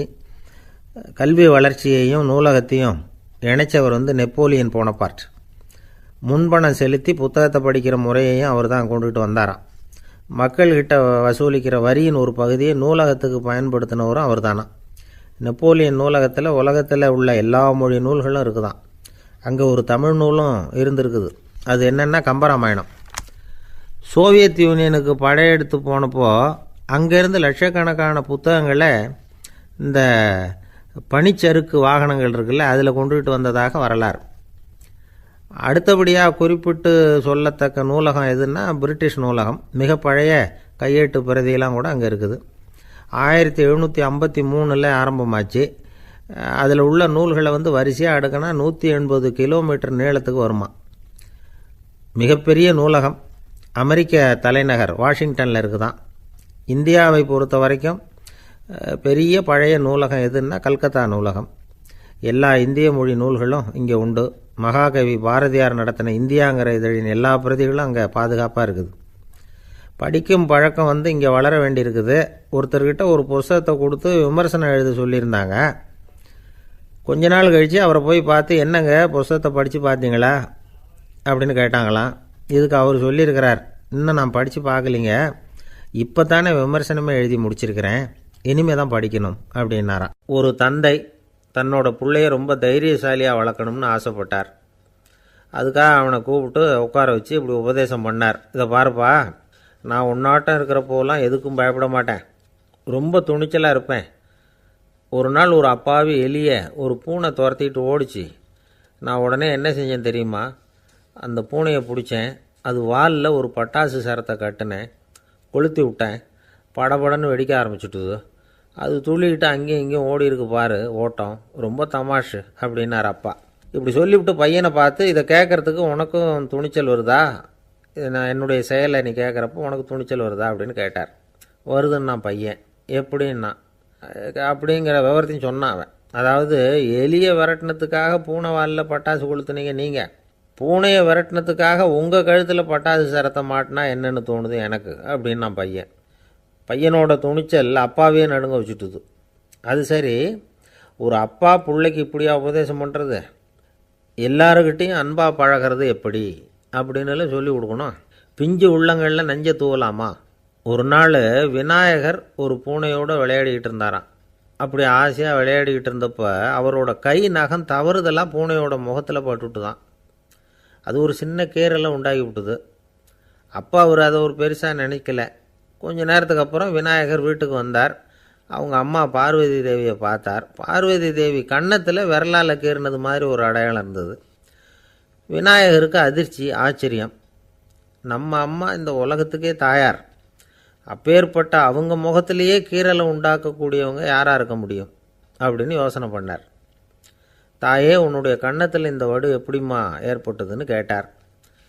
குழந்தாய், இது நீ செஞ்ச காரியம்தான்ப்பா, உன்னுடைய கை நகம் கீறினதுனால ஏற்பட்ட வடு தான் இது அப்படின்னாங்க அவங்க. விநாயகர் திடுக்கிட்டு போட்டார். எப்படிம்மா அது? நான் எந்த காலத்துலேயும் ஒன்று அப்படி கீறினதாக எனக்கு நினைவு இல்லையே அப்படின்னார். இன்னைக்கு காலையில் ஒரு பூனையை கீறினதை நீ மறந்துட்டியா அப்படின்னாங்க அந்த அம்மா. விநாயகர் திகைச்சு போய் நின்னார். பார்வதி தேவி சொன்னாங்க, இதை பார்ப்பா, இந்த உலகத்தில் இருக்கக்கூடிய எல்லா உயிர்கள்லேயும் நான் இருக்கிறேன். நான் தான் இந்த உலகமாக ஆகியிருக்கிறேன். ஆகையினால நீ யாரை துன்புறுத்தினாலும் அது உண்மையிலேயே என்ன துன்புறுத்தினதாக தான் வந்து முடியும் அப்படின்னாங்க. விநாயகர் மனசுக்குள்ளே ஒரு வெளிச்சம் ஏற்பட்டு தான். அதுக்கப்புறம் அவர் யாரையுமே கல்யாணம் பண்ணிக்காததுக்கு அதுதான் காரணமாக. இந்த உலகத்தில் எல்லாரையும், இங்கே இருக்கிற எல்லாத்தையும் தாயின் வடிவமாக அவர் பார்க்க ஆரம்பிச்சிட்டாராம். குருதேவர் ராமகிருஷ்ணர் இந்த கதையை எடுத்து சொல்லியிருக்கிறார். நபிகள் நாயகம் ஒரு தடவை ஒரு நாற்காலியில் உட்காந்து என்னமோ யோசனை பண்ணிகிட்டு இருந்திருக்கிறார். அப்போ அவரோட உடையில் ஒரு கீழ்ப்பகுதி தரையில் படிஞ்சு கிடந்திருக்குது. அங்கே விளையாடிக்கிட்டு இருந்த ஒரு பூனை அது மேலே வந்து படுத்து தூங்கி போச்சு. தொழுகை செய்ய வேண்டிய நேரம் வந்துட்டது. நபிகள் நாயகம் எழுந்திருக்க பார்த்தார். அப்போ தான் பூனை தன்னோட உடை மேலே படுத்து தூங்கிட்டு இருக்கிறது கண்ணில் படுது. பூனையோட தூக்கத்தை கலைக்க விரும்பல அவர். தன்னுடைய சகோதரியை கூப்பிட்டார். ஒரு கத்திரிக்கோல் எடுத்துகிட்டு வர சொன்னார். பூனை படுத்திருந்த உடைப்பகுதி மட்டும் இருக்குல்ல, அதை மட்டும் அதோட கத்திரிச்சு விட்டுட்டு அதுக்கப்புறம் அவர் எழுந்திரிச்சு தொழுகைக்கு போனாராம். அதாவது பிற உயிர்கள்கிட்ட எப்படி அன்பு காட்டணுங்கிறத பெரியவங்க எவ்வளவோ விதத்தில் நமக்கு எடுத்து காட்டியிருக்கிறாங்க. இருந்தாலும் எத்தனை பேர் மனசில் அதெல்லாம் உரைச்சிருக்குது. நாமளும் நம்ம ட்ரெஸ்ஸு மேலே ஒரு பூனை படுத்திருந்தா ஒரு கத்திரிக்கோலை தான் தேடுவோம், எடுத்துக்கிட்டு வர சொல்லுவோம். துணியை வெட்டுறதுக்கு பதிலாக இல்லை அதோட வாழை வெட்டினா என்ன அப்படின்னு தோணும். ஒரு ஆள் ரொம்ப பிரியமாக ஒரு பூனையை ஆற்றுல குளிப்பாட்டிக்கிட்டு இருந்தானா. எப்படி? அந்த பூனையை ஆற்று தண்ணியில் அமுக்கி அமுக்கி குளிப்பாட்டிக்கிட்டு இருக்கிறான். அந்த வழியாக போன பெரியவர் ஒருத்தர் இதை பார்த்தார். இதை பார்ப்பா, பூனையை அது மாதிரி ஆற்று தண்ணியில் அமுக்கி குளிப்பாட்டாத, மூச்சு திணறி செத்து போடும் அப்படின்னு அட்வைஸ் பண்ணார். நீ போய் அவன் வேலையை பார்த்துக்கிட்டு, எனக்கு எல்லாம் தெரியும்னா இவன். சரின்னு அவர் போயிட்டார். கொஞ்ச நேரம் கழித்து அவரே அந்த வழியாக திரும்பி வந்துக்கிட்டு இருந்தார். ஆற்றுல பூனையை குளிப்பாட்டிக்கிட்டு இருந்தவன் அழுதுகிட்டு உட்காந்துருக்கிறான். பக்கத்தில் அந்த பூனை செத்து கிடக்குது. இதை பார்த்தார் பெரியவர். நான் தான் அப்போவே சொன்னேனே அந்த பூனையை ஆற்றுல நினைக்காதேன்னு. அதை கேட்டிருந்தா